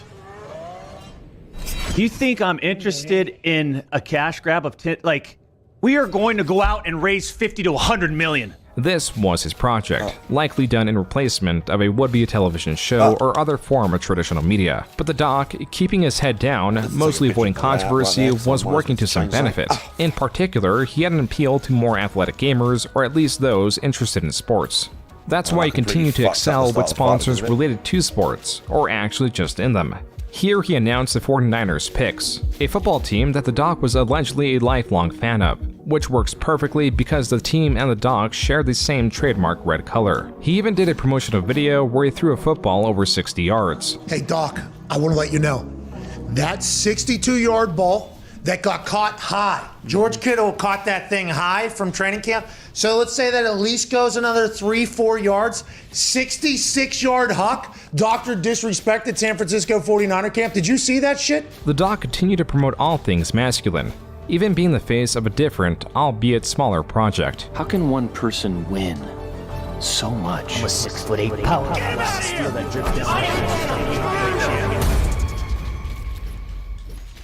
This bourbon reportedly sold out in 4 hours. He was still holding this balance well between carrying this persona but also being in on the joke. Though virtually every entertainer plays a character that is some variation of their natural self, it is hard to find anyone that does it more intensely than the Doc. And for that reason, any information about Guy Beam greatly affects how the character is viewed. And Guy's imperfection was more than a flaw. It was a potential crime that the elements of which were going to come out. Just not from Slasher, who teased heavily of it in the past. For several months now, yeah, I've been told from credible sources the reason that Dr. Disrespect has been banned. However, due to the importance and the sensitivity around the subject, I have refrained from responding or telling anyone. You are gonna get so much hate. Like, like, do you jerk off to this? Well, not like, this what do you guy. mean, dude? People are gonna be so mad at you. The combination of Slasher withholding this important information while simultaneously coming on live streams when the only value he held was through this information was infuriating to many, and that did take its toll. You know what I mean? I ruined my reputation and essentially my career because of this tweet, and that put me into extreme depression and was one of the most significant reasons I left the internet for basically 2.5 years and I did not tweet. That clip was Slasher reflecting on the backlash he received after the information about the Doc and his messaging a minor had come out. My memory is really bad because this was like 2 years ago and I was in Outpost buying a minicopter. Okay. And I remember someone saying Doctor's Disrespect got banned from Twitch because he was messaging underage girls on Twitch. Why he said that? Wait, what? That's not it. We're about to learn all about the DMCA process now. That's what I'm saying. What I heard in Rust. Did he say that? Why did he say that? He must have heard it. Am I not allowed to say what I heard in Rust? While this does get the allegation correct, it was posed in the form of a rumor, and while it did get some traction, it did not compare to this tweet. Not from Slasher, but from Cody Connors, an ex-employee at Twitch, or rather former head of partnerships of Twitch, that on June 21st, 2024 stated, quote, he got banned because got caught sexting a minor in the then existing Twitch Whispers product. He was trying to meet up with her at TwitchCon. The powers that be could read in plain text. Case closed, gang. Unquote. He still did, this again, tweet he still finally denies activated that. the second, potentially final stage of the poison Guy consumed in around 2017. Only now was he bound to lose everything. There was some delay as viewers burned with Slasher's withholding of information knew the attention could be usurped by exposing the reason why, whether true or not. This uncertainty was sourced from Cody's tweet the year prior stating that he would release the reason why if all 3 of his band's shows sold out. This happened not once, but twice. The second time mentioning Slasher by name. But then there was the corroboration. While there were ethical concerns like wanting to keep the victim anonymous and a fear of any leaks potentially leading back to the victim, the major reason no one wanted to come forward with the information was a fear of a lawsuit. But with Cody taking the brunt of the responsibility, several other people began backing Cody, including Slasher, though he did it rather cryptically. Bloomberg a few days later reported, quote, the reason for his banishment from Twitch were never given, but 3 people with knowledge of the matter said Beam was removed because he exchanged sexually explicit messages with a minor through the service's direct chat feature. He also asked the minor about her plans at the TwitchCon convention. According to two of the people who asked not to be identified discussing such a sensitive matter, yeah, that's what I said. The thing is, it's not that I trust him. I don't trust Twitch either. Though there was no comment from the doc through publications like these, he did comment on Jake Lucky's quote tweet of Cody Connor, stating, quote, my issue with this whole thing is I trust Twitch. I trust this has been settled. No wrongdoing was acknowledged, and they paid out the whole contract. Twitch is full of lying, fucking agenda-pushing scumbags. The CEO's a fucking slimy fucking prick himself. Didn't find the this CEO as egregious. of Twitch the standard is a reader slimy doesn't piece care. of shit. The only appeasement exactly, would be like if it, that's what I'm saying. Like, there's too many like of these weird then, variables. On June 22nd, the doc stated, quote, "Listen, I'm obviously tied to legal obligations from the settlement with Twitch, but I just need to say what I can say since this is the fucking internet. I didn't do anything wrong. All this has been probed and settled. Nothing illegal. CEO. No wrongdoing was found, and I was paid. Elden Ring Monday." Unquote. The doc was back streaming, playing the recently released Elden Ring DLC. For those that are looking for me to expand on this weekend, not gonna.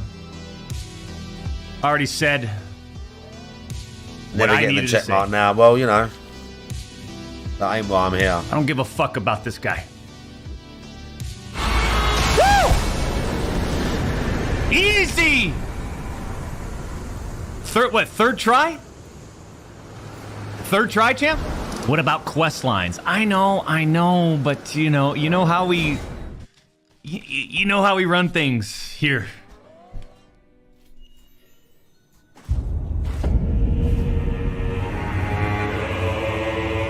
The doc sits in silence for nearly a minute, only breathing heavily within that time. He then starts calling out donations as a streamer would. Thank you for the 5. How we feeling, Doc? Says Roy. I'll be honest, I'm feeling a little fatigued. Feeling a little fatigued. We came in here, champs. We came in here. High energy. High energy. But I'm telling you, man, I'm just feeling fatigued. When shit like this happens over the weekend, and it just kind of, it's like how many times can I I don't, like I'm actually tired of being on social media, and I've expressed that over the years, champs. It's just gotten, I don't know, like it's been drained out of me. It's being drained out of me. It's being drained out of my family and I. I did have a sort of a planned vacation coming up, and I think I might just extend that starting today, starting now. It's time to drive into the sunset, says Swervin. Oof, man, I like your style. It might be time to drive in the sunset, champs. It was this that possibly changed the doc's demeanor on stream. As the day of, Midnight Society tweeted, quote, "On Friday evening, we became aware of an allegation against one of our co-founders, Guy Beam, aka Dr. Disrespect. We assumed his innocence and began speaking with parties involved. And in order to maintain our principles and standards as a studio and individuals, we need to act. For this reason, we are terminating our relationship with Guy Beam immediately." Unquote. The doc's own studio separating themselves from a founder and their, in essence, marketing campaign was a massive deal. The doc was undoubtedly a core component of not just the studio, but also aspects within the game that teased gameplay that was certainly in his style. From these snapshots, the doc's influence is clear. The towering buildings as seen in the background of his streams, the keynotes of Red. This is to say that his removal was expensive in the sense of potential in the lost promotion, and also expensive in what they may have to rework. If they are willing to burn money to detach themselves from him, then the lesser involved sponsors would follow suit. Quote, "Digiday has since reached out to Beam's other sponsors, Aces, Gillette, Mountain Dew, and San Francisco 49ers for their response and intentions regarding the situation. An internal representative of Mountain Dew confirmed to Digiday that the brand no longer works with Beam and hasn't in some time. Meanwhile, a 49ers spokesperson said, "We take these developments seriously and will not be working with him going forward. A Gillette representative told Digiday that the brand has not had a relationship with Beam for several years. Chances are the creator's other sponsors will follow suit, unquote. And indeed they did. The doc, on June 25th, a day after detaching from Midnight Society, came back with a statement. Quote, "Let's cut the fucking bullshit. As you know, there's no filter with me. I've always been upfront and real with you guys on anything that I can be upfront about. And I'm always willing to accept responsibility, which is why I'm here now. First and foremost, I do want to apologize to everyone in my community as well as those close to me, my team, and everyone at Midnight Society Game Studio. Were there Twitch Whisper messages with an individual minor back in 2017? The answer is yes. Were there real intention behind these messages? The answer is absolutely not. These were casual, mutual conversations that sometimes leaned too much in the direction of being inappropriate. But nothing more. Yeah, like, what does that mean? Nothing illegal You're happened. flirting? No pictures You were might shared. not be sexting, no but you're crimes flirting were with her committed. because she's I like, never what, even met 17 the and individual. she's super I hot? went through a lengthy arbitration what I mean? regarding a civil Like, what dispute is with it? Twitch, and that case was resolved by settlement. What the fuck Let me be is it? clear, it was not a criminal case against me, and no And I guess criminal all the lawyers charges and have everyone ever looked at been it and brought was just like, against no me. one wants to fucking touch Unquote. this dude. The doc goes Like, on it to was in say some he's weird taking grey responsibility for his actions, and then states, quote, "I'm no Who fucking knows, predator dudes? or pedophile. Are you kidding me? Anyone that truly knows me fucking knows where I stand on those things with those types of people. Fuck that." Finally, if you're Yeah, uncomfortable no, with this entire statement and think I'm a piece of shit, that's fine. But I'm not fucking going anywhere. I'm not the same guy that made this mistake all those years ago. I'm taking an extended vacation with my family as mentioned on stream, and I'm coming back with a heavy weight off my shoulders. Unquote. This reads as a more genuine, less public relations infected statement, and an honest one, which was a problem. Whether through anxiety, anger, or something similar, the doc fully admitted to talking inappropriately to a minor. Even without the messages or no criminal charges being brought forward, this acknowledgement is disturbing enough. This was the proverbial nail in the coffin. This tweet was later revised to remove the word minor, but then revised once more to re-include it as people took note. Then the statement was later deleted altogether. But the doc also stated he did plan on coming back, and if he was not done, then neither was the chaos. The falling of these dominoes were getting larger and hitting harder. In late June, Liana Love tweeted, quote, "During that time in 2017 when he was cheating on his wife with not only me, a trans sex worker, but also another woman, and texting a minor, he was also exploiting me by making me give him cam shows with the promise of partnership. I saw this. After the cam shows, he went ahead and blocked me." I don't Unquote. know if this was... Liana's evidence is through a video attached to this post showing messages with the doc through Twitter and later Snapchat. Some read, quote, "Nice. I feel like releasing one now. Yummy. Should I let it go or hold on? I mean, I'm gripping now. Boom." Unquote.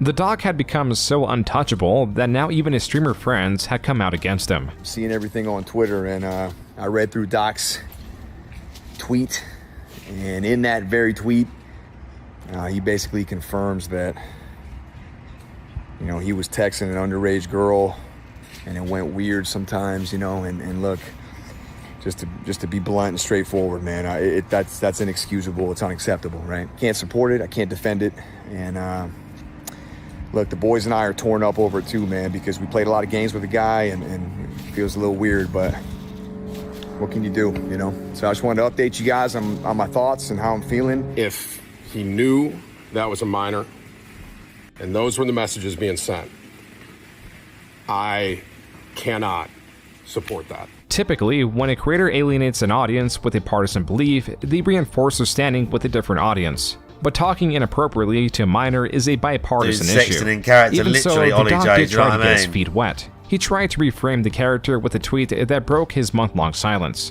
one that shows he is playing chess and that his opposition is playing checkers. The reframing comes from his replies found below. Responding to a user that asked if he was playing with a minor in the photo, the doc responded, quote, "Good one, she, her. The internet will never fix your real threat, depression." Unquote. The doc makes it a point to bring up the pronouns in their bio and associates it with depression. A core piece of the doc was to trash talk, but to not get personal. Being that this and other replies ratio his own tweets show that this experimentation to appeal to partisan beliefs shows many things. It shows that this experimentation was a failure. It shows how disliked he has become, and why the character does not work when there is such a grievous flaw. On August 14th, he tweeted that he enjoys this vacation too much right now, but will be back soon. Soon in this context was a little over 3 weeks, as on September 6, 2024, the doc was back with a stream titled The Truth. After over 20 minutes of wait that included his lengthy intro and a game of Wordle, he was finally addressing his audience. I guess since you all missed the point with my personal statement, maybe it's time to tell my side of the story. The doc opens by talking about reapplying for his monetization on YouTube and then delves into the previous lawsuit with Twitch and how Cody Connors voided the confidentiality that came with the settlement. Cody, why do this? What was the point? This was settled professionally. And you, knowing how black and white the internet is, you decided, you fucking rat, to leak the reported reason Twitch banned me. The doc harps on about Cody Connors and the semantics around what was said instead of adding any clarifications. Do you even know what the legal definition of sexting is? I do. And yeah, I used Twitch's whispers, but trust me, I wasn't sexting anyone. You also said the word minor, Cody. I even made sure that word was emphasized in my statement, edited, etc., just to make sure these so-called journalists would pick up on it. And boy, oh boy, did they ever, champs. When you and all these so-called journalists, Cody, fired off your tweets, did any of you consider that the Twitch user may have been over the legal age of consent at the time of the messages? This was a phenomenally poor start to the doc's defense, primarily because he had over a month to formulate this response with his team, and this is the best they can represent this situation. Not just by not clarifying his side of the messages as the confidentiality agreement was broken, but also deflecting to Cody Connors and how he went above and beyond to report the Twitch whispers. Additionally, the doc fails to name these journalists directly, but is likely referencing the Bloomberg article because they use the word explicit. Twitch's trust and safety team, the same employees that decided to ban me, internally admitted that the whisper messages were not sexting. And 2, Twitch's trust and safety team, the same employees that decided to ban me, internally acknowledged that the whispers did not constitute child sexual abuse material CSAM. I'll say it again. Neither I nor the Twitch user exchanged any sexual graphic messages or images. I even used the word inappropriate, purposely. And look at how it was defined by everyone, champs. Huh? Including these defaming articles. I'm sorry, but mutual bantering with inappropriate jokes taken out of context should have never led to me getting banned from Twitch in the first place. Through the very little the doc is saying, it can be extrapolated that the messages were not graphic, but he does not deny that they were not of a sexual nature. But that nature is quote-unquote mutual bantering with inappropriate jokes. This is why the messages are where the mystery has moved on to. But that partner manager, oh boy, did he had it out. He had it out for the 2-time. What's surprising is Twitch he finds out that no further well. action will be taken, so what does he do? He personally escalates the report to a friend on the Twitch's LER team. The LER team, remember, that's the Twitch's law enforcement response team. The LER analyst cherry picks and sends a few targeted excerpts out of context from the whisper messages to this director. Now, if you do this, you can make anyone's messages look inappropriate, even when they aren't. Within less than 1 hour, this LER analyst and his director have made the decision to suspend me from Twitch. Twitch submits a report to NCMEC. You guys all read those little articles, huh? The doc points out how the director was on vacation and did not have access to the work computer and had to rely on what the analyst sent. The doc also explains the NCMEC, or the National Center for Missing and Exploited Children, was notified. Guess what? As far as I know, and over 4 years have passed, they didn't do anything with the report. As far as I know, they didn't escalate Twitch's report to law enforcement. Twitch makes this decision to terminate my contract and ban me while admitted they did not perform any legal analysis of whether the messages exchanged were illegal in any way. Twitch makes this decision to terminate my contract and ban me while admitting that they never investigated the age of consent in the jurisdiction where the user's messages were sent and received. Twitch makes this decision to terminate my contract and ban me without ever interviewing me, the user, or any other third party, including the partner manager. It's fucking unbelievable! The doc states that Twitch did not look into the jurisdiction of where the individual lived, which implies the state that they lived in has age of consent laws capped under 18, perhaps 17 or even 16. But failing to clarify the age makes the latter two ages more likely. In failing to verify such information, Twitch's escalation to the SCMEC could have been pointless because the individual could have been of legal age. The legality is perhaps what the doc is relying on. One retelling of events can be that the doc messaged a human of legal age. Another retelling could be that the doc, a man now in his 40s who has a wife and a child, sometime in the past 5 years sent messages of a sexual, non-explicit nature to someone who could have been a minimum of 16 years old. One sounds much better than the other, but the doc only provides enough information to justify the former explanation, and to that, he admits that Twitch whispers looked bad. And I'm not denying the exchange of whispers, champs. I'm not denying that to all of you out there, it looks bad. I have no way of knowing if the Twitch user thought our exchange of whispers was inappropriate. If it was, I apologize. In the response, the doc both failed to state the person's age and provide the messages, though viewers did try to get it out of him. People want show the message, release the messages, show the messages. Again, if you're banned on Twitch, you can't access any of that.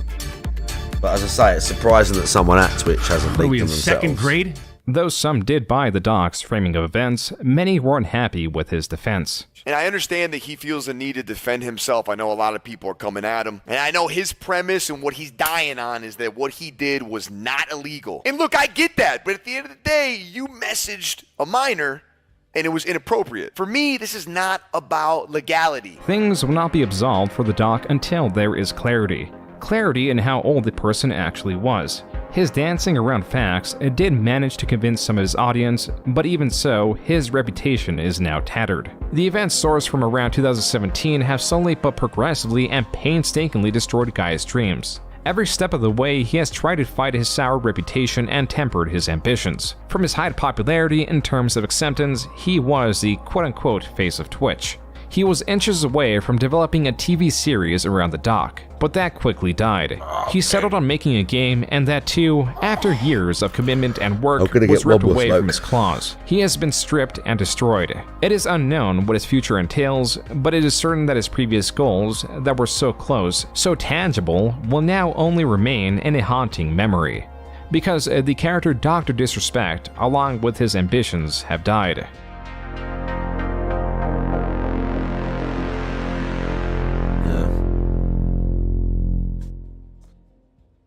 Let's do another one.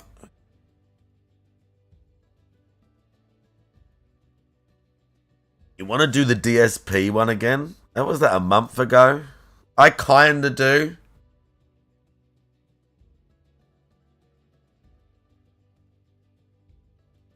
It would have had more than 1 million views. I bet he's happy about that. Because the champions bit had to get cut out.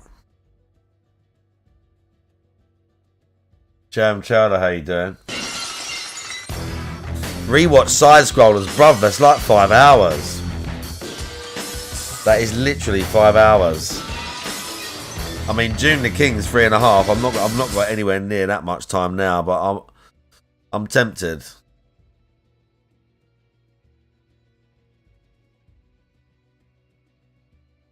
If you want a boogie, There's some Peaky Blinders Do you know thing. who I am, my son? I'm Bernard the Butcher, boss of the Norbury Knobwampers. I'ma slice you up so nice, I'ma turn your ugly mug into a bowl of porridge. Evening, sunshine! Care for a bit of the old rough and tumble? You northern cunts couldn't nick a biscuit off me nan. I got a job for you, Chester, and it ain't a stroll in the garden. You got your melon in a twist? Throw the body in the boot! You're twisting my melon, man.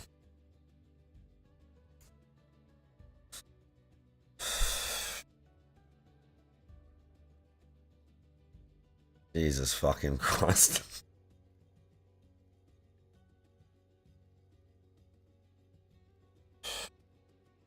No, that helps him sleep at night. Yeah, definitely. But like he knows, even though it don't show that, he knows a lot of people watched it. He still knows a lot of people watched it and it's extremely negative. Oh. There's nothing special about it. Big ups GPM, one of the most unique individuals on the website. Go Boogie follow his Wings. streams. I don't know if I'll watch the Wings one. It's like an hour. 10 months. I don't even know if I'll watch the Wings one. Like, I've seen a bunch of stuff about Wings. GPM, I see you. What is that?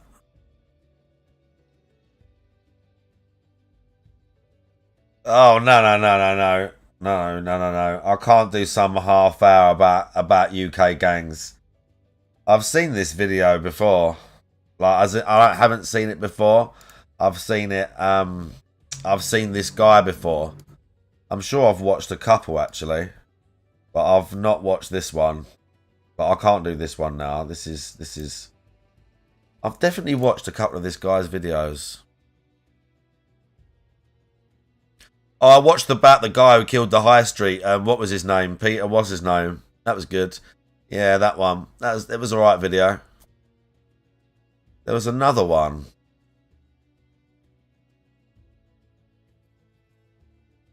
I definitely watched another one. That was alright. It was alright. Oh, bro, this cherub thing's doing my head in. I've got one. I need to find one. I knew it was going to be like this.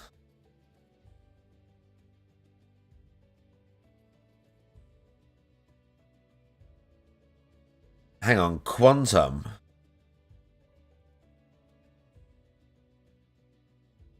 Lily Orchard. I don't even know who that is. Did I even watch the RTU one?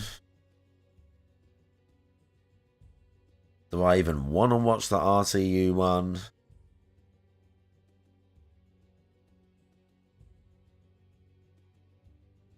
This guy.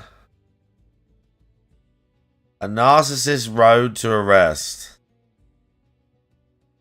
I never even heard of this guy. Is this guy or Wings, I think? It's got 1.3 million views, this one. More than the Wings one. It's a bit older, but not that much older.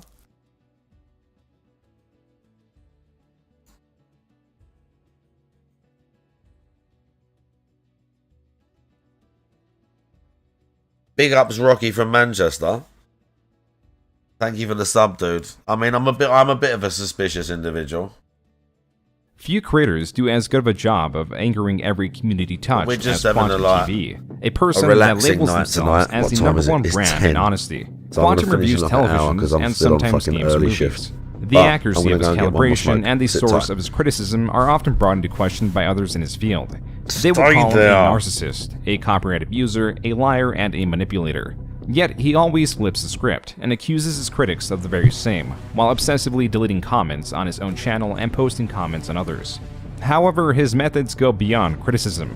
At one point, because of his universally hated review on Elden Ring, a game he allegedly didn't play yet spanned more than 3 videos reviewing it, while also attacking people that played the game. So I would say this game is for somebody who really is looking for a sandbox. They have no family, no friends, no life, and they have literally thousands of hours to grind away. He eventually contacted a creator's mother as an intimidation tactic. Oh boy. After his typical tactics of copyright abuse failed, and how YouTube reacted to it and Quantum overall when he was at the center of this massive scandal was even more surprising. He was also blamed for repeated spam calls to a different creator and the creator's significant other. Quantum has shown deep hatred for different groups, and accused his opponents of worshipping Satan and drug use through a method of hypnosis hidden through their TV reviews. That still only scratches the surface of what he is trying to hide through his pattern deletion of videos and a past he attempts to hand off. So who is Quantum TV? Why was he arrested? And what is he really hiding?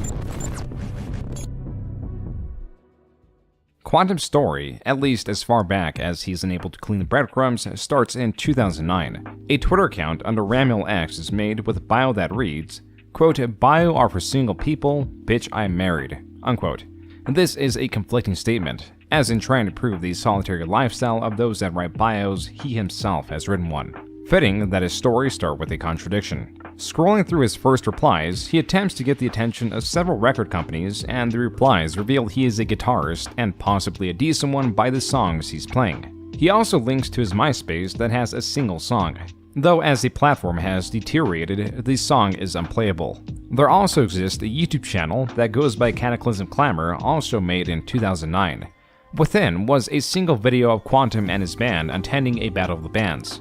The crew thumbnail shows Quantum on guitar. The interesting bit is Quantum both disavows prior channels and even this Twitter. Yet this Battle of the Bands video, if clicked on through the link, shows that it was claimed by Quantum TV for copyright. In an attempt to disprove and hide his past, he only gives it legitimacy. Additionally, it shows that Quantum lacks access to his older social media accounts, as it would have been less telling if the video or the channel itself was deactivated. And then after 2009, nothing. Until 4 years later on June 30th, 2013, Ramiel X tweeted, "Finally back from the military, expect new music soon," followed by its last tweet, "Beautiful Florida weather."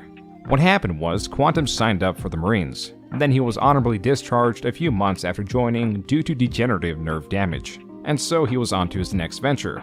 In sync with his last tweet, he made a new channel within 2 days of posting it, under the name Quantum Apotheosis. Quantum has few definitions. To most, the word is just known by the complexity around its proper usage. Apotheosis, however, is quite different and telling of Quantum. It can be defined as the highest point in development of something, culmination or climax. There are two ways to view this. One is how he may view it in defining himself as especially skilled. The peak may be in reference to others as he sits upon the top and towers others with his status, ability, or knowledge. The other interpretation is more sad but realistically applicable, in that Quantum Apotheosis, as we're about to find out, is the best version of themselves, with his peak of competence being the majority's trough, and will be unable to improve through his status, ability, or knowledge. Unfortunately, the channel Quantum Apotheosis has wiped their catalog from 2014 to mid-2022. In place, his new Quantum Apotheos Twitter launched close to his channel of a similar name, and other surviving interactions with him will fill in the blanks. From 2014 through 2017, on his Twitter, the majority of early tweets are directed at the developers of a wrestling and Naruto video game. And then in 2017, the tweets shift heavily, and only focus on supporting the US president, before then again tweeting at game developers, stating that their games are all trash and unplayable. Notice how none of these tweets play into the purpose of his Twitter. As per the bio, he reveals he is a photographer. This is all extremely light compared to what comes next. Quantum Apotheosis. He is about television's tech channel. I just wanted to just let you know, especially Quantum, because he called me out on it. And for some apparent reason, he has some kind of problem with me. I don't know what it is. This guy, Quantum Apotheosis, still haven't learned his lesson, and he's still with the old antics. But I'm personally glad that his channel, because he was lying about a lot of stuff, man. I mean, lying about the TVs he had. Those channels discussing Quantum were Mr. 4K, Sprite Ent, and Westside Tech respectively, with videos released in either March of 2018 or April 2018. They are also all relatively small tech review channels. While Mr. 4K was shouting out Quantum, Sprite Ent was confused as to why he was getting targeted by Quantum, and Westside Tech was happily partaking in attacks back to Quantum. Mr. 4K's video in particular reveals that Quantum had 13,000 subscribers and had now moved on to reviewing televisions and even uploading movie clips, as per his uploading of a scene from Wreck-It Ralph 2 reveals. More pancakes. Let's speed it up. Pancake, pancake, pancake, pancake, pancake, pancake, pancake, pancake. Eat, little buddy. Eat. Ralph, you might want to try feeding the kitty for a little while. No, the kitty gets the milkshake. The bunny gets the pancake.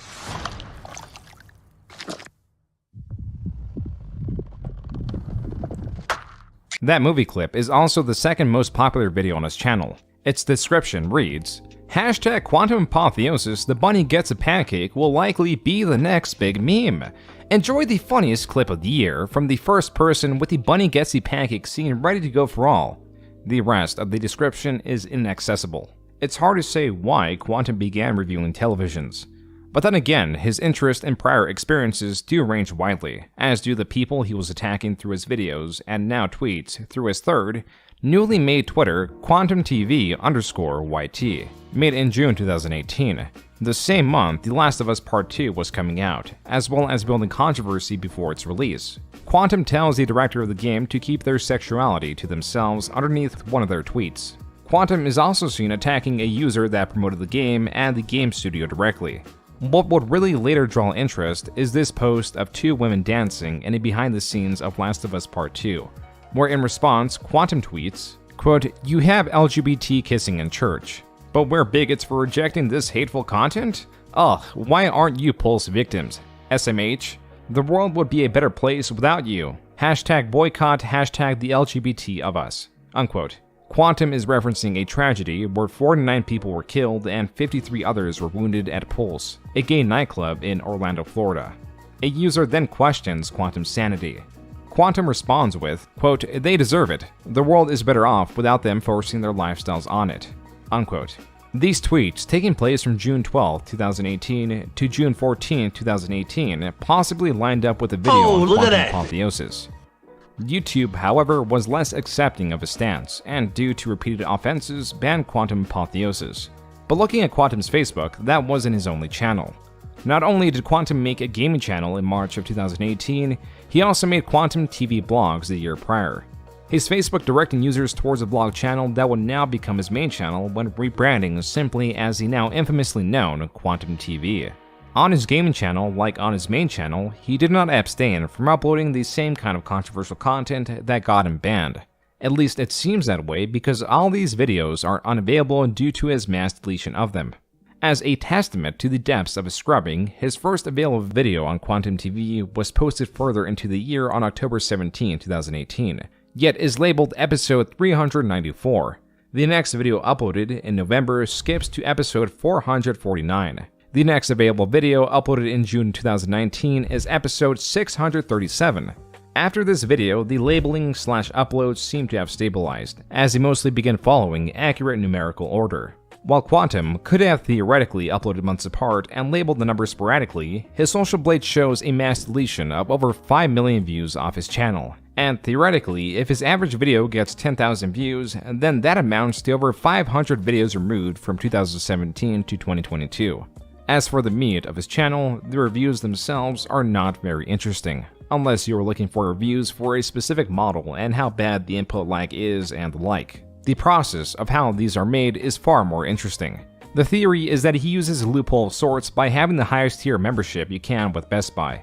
This allows returns for up to 60 days in. So he purchases a television, produces several videos covering the television's performance, that again makes it more frustrating for viewers and lowers the chances of them returning because they'd have to go through several of his videos on the same television to get a conclusion. And even then, his accuracy is questionable at best. In some videos, he doesn't even review the television, he just rants about the quality of the box it came in. You paid $3,000, the box isn't glued, it isn't stapled, it pops up from the top, it's plain, it's just cardboard with print to sit here and justify this and say dumb shit like, who cares about the box? The box doesn't matter.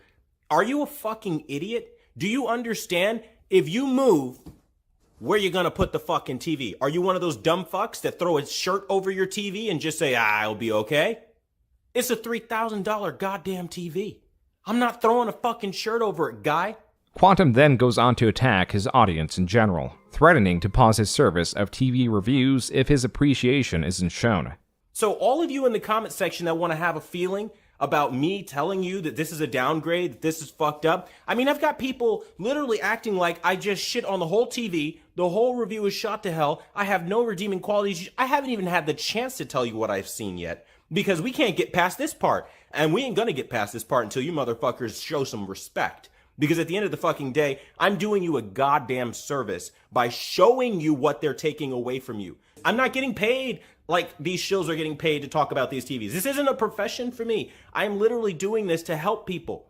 And when I get disrespectful fucks that want to try to have an opinion about facts, like this is the biggest downgrade in Sony OLED history, I'm not going to let it go. I'm like a goddamn dog with a bone, and if you didn't know Quantum TV is like this, well, now you fucking know.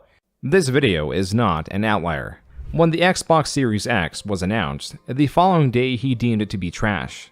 The reason? Its shape. The Xbox Series X is trash. It tries to make itself look like a PC, tricking console gamers into believing that they have anything close to what a PC actually offers. For his mainstay television reviews, he will sometimes purchase televisions and then put them side by side to compare them.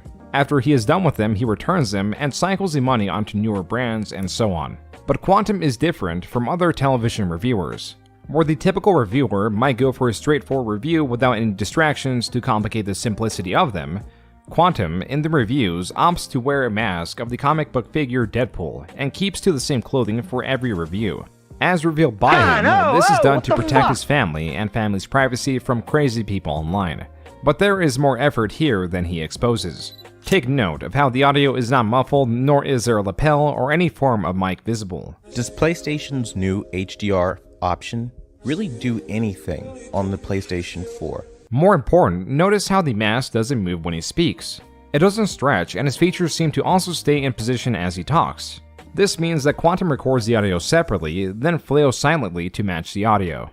As for his outro, his videos end with him thrusting against the air, amongst other things, to a remix of a song from the cartoon Danny Phantom. There is a uniqueness to his work. His channel is presented as a TV review channel, yet he has what he calls a podcast that are mostly long-winded rants. The same thing can be said about his sparse game reviews uploaded on his channel. Arguably, the videos with the least substance are the ones critiquing the other reviewers. Now, Vincent in his review goes on to complain that TCL and Samsung are over-brightening the EOTF curve.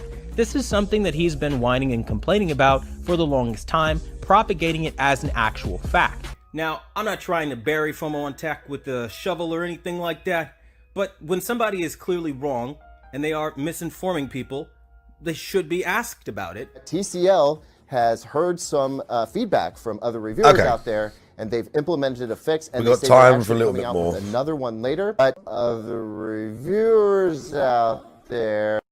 Hello, other reviewers. How's the progress on Blasphemous? While it is hard to find someone that I'm going to Quantum show has you not how the progress on targeted, Blasphemous it is hard to find any reciprocation, especially from the larger channels that he often prods. As we can in most see of his here. videos, he makes sure to promote his slogan, the #1 brand. In the bottom honesty. left, you'll see where it says 32 out of 33. Ask him in the I'm comments down looking below. for the He one claims that last was given to him cherub. by I went viewers. through the whole list. But in the videos where I he didn't do a attacks other couple because I channels, thought he I'm makes sure sure I've got that the that one. videos is equal parts And I need critiques one and repeating his fucking phrase more. that fits into other Then I have arrogant all of self-promotional the sayings to make it seem like because of altarpiece his things that I negativity need. is the only one able to and then I create can critical set the videos due to his altarpiece lacking things of up sponsorships and or go through affiliate another links, secret door something and that do he the will stuff never to get have, the but true hardly ending and changes finish to the him game. too. Often inserted in these rants are phrases like That's my honestly. plan. At the end of the day, in a There's nutshell, a few side let's call quests, it like what the it lady is. with the Let's sisters, be real. that Just I might being do real before with the you. end as well. The Look up where all reality the is, sisters are, and other variants and look up pushing where the the same one idea sleeping of in the his bed is the over-encompassing final one. honesty If I and don't find certainty. it on the way. Yet as much as he prods channels like HDTV Test But- or Stop the FOMO, both more successful channels, when searching them, these But are I all can't- one-sided, the point is I as can't Quantum find- is very much ignored. I can't The viewers are find not as kind the and last will be cherub. expressive of Quantum's own criticisms. In the majority of videos from 2019, checked the some- comments I've are checked turned off, and the amount of everywhere. I'm likes sure are I've hidden. checked all Even of the them. videos that have less I'm looking at a restrictions bunch of will like, not I'm have sh- the I've amount done of that one, comments I've his done that views one, would I know I've suggest. done that one. There are areas he And the cannot rest I manipulate, looked- I like went those there of other channels' to comment see. I sections, got a couple, but I Reddit, didn't and have. the AVS forums. As per the front page is a forum community dedicated to home theater owners and enthusiasts. I know I've got these. This is the largest gathering space that many TV reviewers will often visit. Yet few posts will veer off topic and onto talking about Quantum TV all the way back when he was still Quantum Apotheosis. Members referring to him as amateur, taken aback to how much he attacks other tech reviewers. Readers unsure if it is a troll or if his criticisms are genuine. Redditors take a similar stance. The top comment of this post questioning Quantum's credibility says, quote, "His name should be Quantum Psychosis," unquote. The rest of the comments talk about his reviews in the sense that there is no evidence to represent any credibility, while others talk about him personally, discussing both his strategy and instability. Quote, "The guy is a nutbag who literally can't take any criticism. If somebody points out how his opinion may be wrong, he Let's immediately see if I can deletes get a the post clearer and list, bans because the this account. one's good, He but some seems of the to be an pictures don't angry, load unstable properly. person in general who doesn't ever show his equipment or methodology," unquote. As Quantum slowly began to grow, criticisms of him at a significantly faster pace would increase across these places, but never visibly on his channel.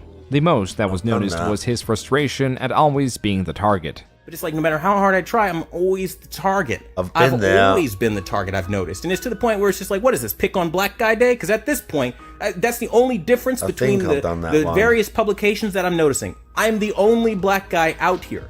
Even with his channel wiped to his own satisfaction, there are still many videos left that provide ample evidence of his hypocrisy and aggressiveness towards other reviewers.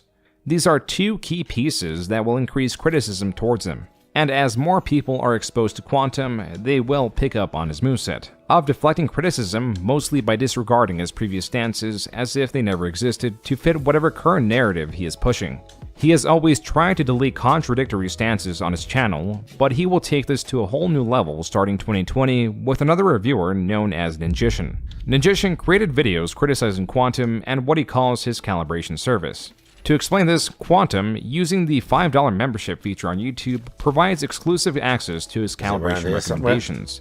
There is a problem with this because there are actual TV calibrators, and it is well understood that TV calibrators must go into a person's house to calibrate the TV to fit the room it's in, to best work with the lighting it's exposed to, etc. That is the largest problem, as Quantum was only offering his services online and was trying to apply his recommendations to all televisions. Recommendations that were at times so terrible that his recommended levels of saturation made the people on screen look like lobsters. Nice. So, Ninjishin purchased a channel membership and heavily criticized Quantum's advice. Quantum was not very pleased at this and other videos Ninjishin made, so he tried to take them down through a DMCA. A request that allows a copyright holder to claim that the infringer is using their content in a non-transformative way. When this is done, unless it is filed incorrectly or YouTube has determined that without a reasonable doubt no work was infringed upon, the video will be taken down and then the infringer can fight to reinstate the video by providing their personal information to the copyright holder in order for them to sue the infringer. In that case, YouTube will wait 2 weeks for the copyright holder to submit proof that they are suing the infringer and the video will be left down. Or, as is almost always the case, the video will be reinstated because lawsuits are costly and the copyright system is often abused to harass and intimidate. But again, if YouTube decides that the initial takedown request is unreasonable, they will still notify the would-be infringer that someone did try to take their video down and provide them with what they told YouTube. That's why we have this email that shows Quantum TV tried to take Ninjishin's video down criticizing him, claiming that he, Quantum TV, owned the rights to cosplay Deadpool, and the proof was a photo, as Ninjishin, in criticizing Quantum, showed him in the cosplay. This is quite entertaining because Quantum, prior to this takedown, had his own video taken down and explained fair use and copyright abuse rather well. Under copyright law, however, there are certain allowances made, such as commentary, critical critiques, review pieces, and me reviewing your disc and showing and highlighting problems and literally doing it for educational purposes is not a violation of copyright, and I'm not usurping your market. I'm going to check the city just in case, but I'm pretty sure I'll fight it tooth and fucking nail. Which shows he has understanding of it. The best part is, with this understanding of fair use and the critical protection transformative videos have, he still filed that request, and a part of him knew it would fail. What Quantum likely didn't know is initial and subsequent emails sent back and forth through the DMCA process will also be sent to the infringer. So Ninjishin was also able to see the lies Quantum was developing in order to try to sway YouTube. It's not so much the copyright strike, it was the back and forth in the email chain with YouTube, because you get to see everything. Right. And he victimizes himself in the copyright claims. He was stating, this guy is harassing my family, he's going after my mentally disabled brother, like all this stuff that I had no clue about. What the And fuck? I guess he doesn't realize that the person that receives the copyright claim sees everything. As is typical with manipulative and narcissistic individuals, their personal stances matter very little. Being correct, being on top, gloating is the usual goal. That's why it's interesting that Quantum allegedly made the accusation that Ninjishin was harassing his brother. Yet when his takedown request failed, Quantum took matters into his own hands, at least according to Ninjishin. So, I want to say it was September 2021 was when I put out a video saying, I paid $5 for Quantum TV's settings so you don't have to, kind of like one of those before you buy videos. Yeah, like the ones that are like before you buy like this, this toilet wand or whatever. And I think I even had, I think my girlfriend was even sitting next to me while I was recording the video. And, I mean, they were god-awful. I think we were playing Animal Crossing or something, and I was just getting her honest reaction to everything, because she's into graphic design, UX design, so she's very visual. She was just laughing it up and everything. Well, what ended up happening, like early in the morning, it was like 7 o'clock in the morning, she kind of rushes out of the bedroom, and she gets this I'm pretty sure I've got it, but I'm going to check it anyway. So fucking annoying, dude. It's a GIF of like a Deadpool, like kind of like animated, like kind of like laughing at her. Yeah. And it just has her name, and then it has our full address on it. I started getting messages from a user called Controller Corpse. So Controller. I got a bunch without the guide, but you need it for the true ending. Quantum's TikTok username, which now I've only beat the game with like the standard ending. Man, he's everywhere. And and it basically had it was just like saying hi with my real name and address, and then she started getting text messages, and her family members started getting text messages with those same pictures and their addresses. In my mind, I go, okay, there's two scenarios here. Either it is him directly, or it could be something like one of his mods, or it could be like a super fan. Right in the middle. You know, somehow some super fan was, you know, threatening me and doing all this other stuff on his behalf. Later in the week, I was getting calls from my actual girlfriend, and I would get them every 30 seconds. And her phone, she wasn't calling me. It was a spoof number to the point where it was just keeping my phone locked up, so I wasn't able to take calls for like calibrations. Right. I ended up having to block these phone numbers just so my phone would be untied. Like, that's the kind of stuff I dealt with. What you want to do is file what's called like an IC3 report, or it's one of those.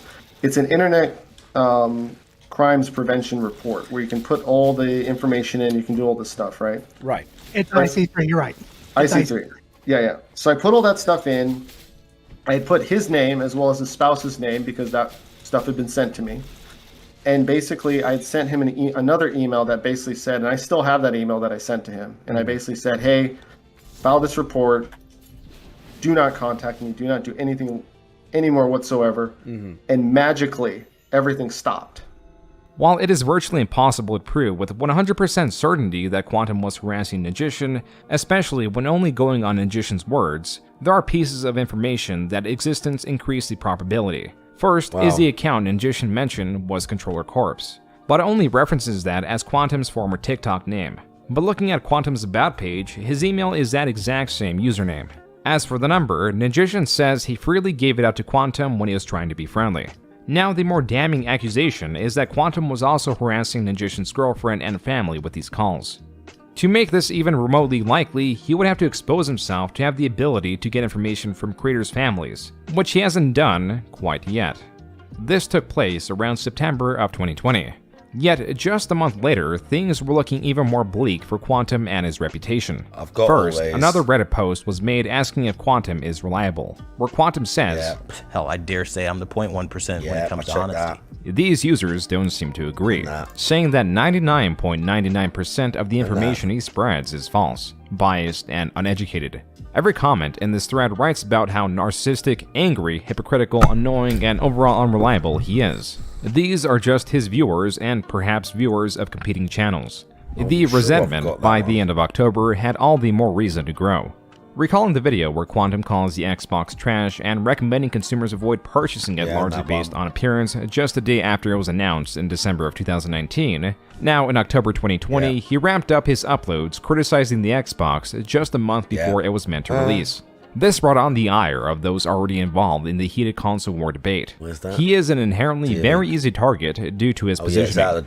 Griffin Gaming, a creator that generally discusses commentary on the game community, broke apart one of Quantum's videos. Bro, like, this video just needs to end at this point. You have completely embarrassed yourself at every single opportunity, and honestly, I kind of feel bad for you, dude. That being said, I want to thank you guys so much for watching the #1 brand in honesty. The #1 brand in honesty. That's pretty fucking ironic. Displeased at what was likely the most negative attention he's received in such a short amount of I don't time, know which one it Quantum is. fired back in a deleted I'm looking video at so many of where he them, threatened to knowing I got copyright them. strike Griffin's video and allegedly filed a takedown request as well. Quantum then threatens him some more and sets a That one, goalpost, maybe. hiding his unjustified anger where he likely thought Griffin wouldn't budge. But Jeez. Griffin adhered to Quantum's rules and used a YouTube editor to trim out the section Quantum requested so in his email. Here, Quantum loosens up and retracts the takedown request. They go back and forth and appreciate Sure, the I'll effort check this to one. understand one another and defuse the situation. right spot. And then a day later, Quantum fires back and he is once more displeased. This time, blaming Griffin's video for doing more harm and deeming it responsible for serious death threats and racial slurs. Quantum again wants Griffin to take down the video. Griffin, unwilling to budge, is now threatened by Quantum reporting Griffin's video for cyber harassment. Now saying that Griffin's video is putting his daughter in danger and has led to the hacking of his Facebook, PlayStation, and Xbox. They somehow even got his phone number. Eventually, Griffin publishes a community post asking his viewers not to target Quantum to any Oh, she's degree. not dead. Then 2 final emails are sent after Griffin's final response not as Quantum continues to goad Griffin into deleting his video criticizing him. The cherry on top was this example comment that Quantum sent to prove the harassment he was getting was Sure, I've real. done that. This is the best I can do to show you I'm not lying about the harassment without putting my family out there. Just letting you know again, it wasn't some trick. And this is the proof that he provides, bro. Griffin ended you. Your logic is trash. Log off, buddy. Quantum also uploaded another video naming Griffin Gaming and stating this. Honestly, you guys need to de-escalate and you need to calm the hell down because I'm not coming after you and your fucking families, okay? This is ridiculous. That about wraps up 2020. 2021 was the same, just with more intensity. More off YouTube threads where the comments en masse recommended readers to stay away from Quantum, with stronger determination than any previous threats. This one in particular is special because HDTV Test or I'm pretty sure Vincent I've already got this, but responded whatever. on January 30th, 2021, albeit indirectly to Quantum, in correcting his calibrations on a specific television. The only reason I'm doing this video is because there's another YouTube channel which suggested that the only way to unlock the full BT 2020 potential on an LG CX or C10 OLED is by engaging BT 2020 in this secret menu. I'm going to demonstrate the effects of doing so using real-world content in this video. HDTV Test also slights Quantum in his video. The thing with YouTube is that anyone can pick up a camera, make a few videos, and then accumulate some subscribers and make people believe what they say. But what I wanted to do in this video is to dispel some misinformation using objective charts and also real-world content. Quantum responded to this video by making his own on the same day. I'm almost dying of laughter because Vincent over at HDTV Test thought he did something real big when he showed you guys this HDMI signaling override menu. Well, I'm going to show you in real time the difference between what he's showing you and what I'm going to show you. Now, unlike Vincent, I'm not just going to sit here and show you the menu and tell you, oh my god, it's so red when you go to the BT 2020 and be like, run away, don't use it. I swear to God, these kinds of videos that these clowns make crack me up because it shows that they are not the professionals they say they are, and they don't know the basics of TVs. Quantum's forced laughter poorly masks his frustration. His shaking recording that was possibly done through his phone exposes the anxiety in making an unplanned video that was a consequence of a quick response, and the repetition of his points demonstrates how distracted he was by HDTV Test's own video. It wouldn't be Quantum if he did not obsess over this and continue to prod. The following day, Quantum uploaded his second video on the matter using his repeat strategy of accusing users of abusing YouTube systems. So when you see this around and you're asking yourself who's more credible, I'm going to keep showing you what I do with time, facts, and we don't need to put anybody's personal information, anybody's family, anybody's name out there. We let the data speak for itself, right? And I think when you look at my recent videos, they speak for themselves in real time.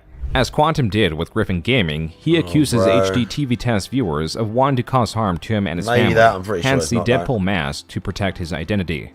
2 months later, one of Quantum's own videos was taken down by a copyright strike, in where he again shows apt understanding of what constitutes copyright abuse. So we've got My Gadget World. You guys probably already know, talks a lot of smack in his comment sections. He's a guy with 15,000 subscribers that think he has 15 million. He really thinks highly of himself. You can tell by the way he behaves. Okay, we're not here for that though. What are we here for? He issued a takedown on Quantum TV for a 2-second GIF. Dude, help. Now, anybody that knows anything about copyright law knows that what he's doing is basically a revenge takedown, and that's definitely grounds for termination of your channel once YouTube finds out what you did. Critical commentary is allowed on YouTube. That is allowed in fair use, and if you don't know that, now you know. Even with this knowledge, he wouldn't shy away from repeating the same tactic as more and more people were catching on to his antics. Before that, he decided to take his channel more seriously. A milestone that was set when he announced he was going to do a face reveal on livestream for his members only, and by his words was going to have a grand old time and a lot of fun. After years of wearing the mask, I am finally going to be taking it off as an exclusive perk to my members for saying thank you for all the support and love that you guys have shown me throughout the years. It is finally time for the guy behind the mask to say hello. It will be an exclusive video for members. If you want to see the video, join up, become a member. It'll be an exclusive perk. That way we can keep the mystery for those who want it. But will be happening. We will definitely be taking the mask off and having a lot of fun, and I think this is going to be really cool. I can't wait to see some of the reactions of some of you guys and just like have a grand old time. With as much as he hated the Xbox Series X, in this video uploaded on August 5th, 2021, he explains why it is now better than the competing console, though he still finds the design ugly. More importantly, he was recording videos without the Deadpool mask, as would become the standard for his channel. Again, disregarding his prior reasons for doing so, except for some of his videos where he calls out creators that normally has still images and reaction GIFs. And though most view Quantum TV as unreliable, there are times he is so correct he's almost clairvoyant, like in the beginning of 2022. Be nervous. 2022 is a different year. I'm a different animal, and I'm telling you right now, we hit different. And the way we hit different is something that's a surprise we're all going to find out together. How about that? But what I will tell you is this. Don't take the underdogs lightly. What happened in 2022 was Quantum TV's largest drama yet, with him at the center. Fucking weak-ass crybaby little bitch, Quantum TV. Your war with the TV calibration TV calibration community. Oh, you wow. think I'm being too... Oh, dude's in deep. He's posting cringe on main. Oh, wow. So many characters involved sparked from such a small event that snowballed to such an insane degree, stacked by Quantum TV's propensity to double down until he's unable. Whenever creators in whichever community recognizes the name Quantum TV, it was this event that is burned into their memory. How this manifested was a contrast of something universally loved attacked by something that was going to be universally hated. That's it. Ah! Yes! Yes! Elden Ring!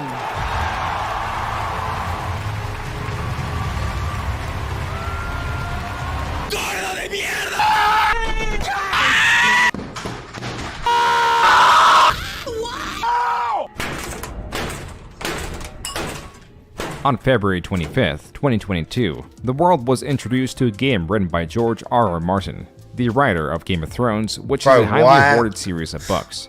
Developed by From Software, the developers of the Dark Souls game series, who earned a reputation so great that their own games are used in general comparison to others when difficulty like is one of its qualities, hence games being labeled Souls-likes. Yet still, those initiated into the series will find this game placed far above the rest for its unbelievably expansive world and diversity in weapons, enemies, and locations. A shared opinion so widespread that it won Game of the Year for 2022. And then you have the likes of Quantum TV, someone that has built a reputation themselves around their narcissistic, manipulative, and deceptive tendencies, that on March 3rd, 2022, uploaded their review on Elden Ring, where in the first 10 seconds recommended to not buy this game and cites extremely vague criticisms that can be applicable to any game.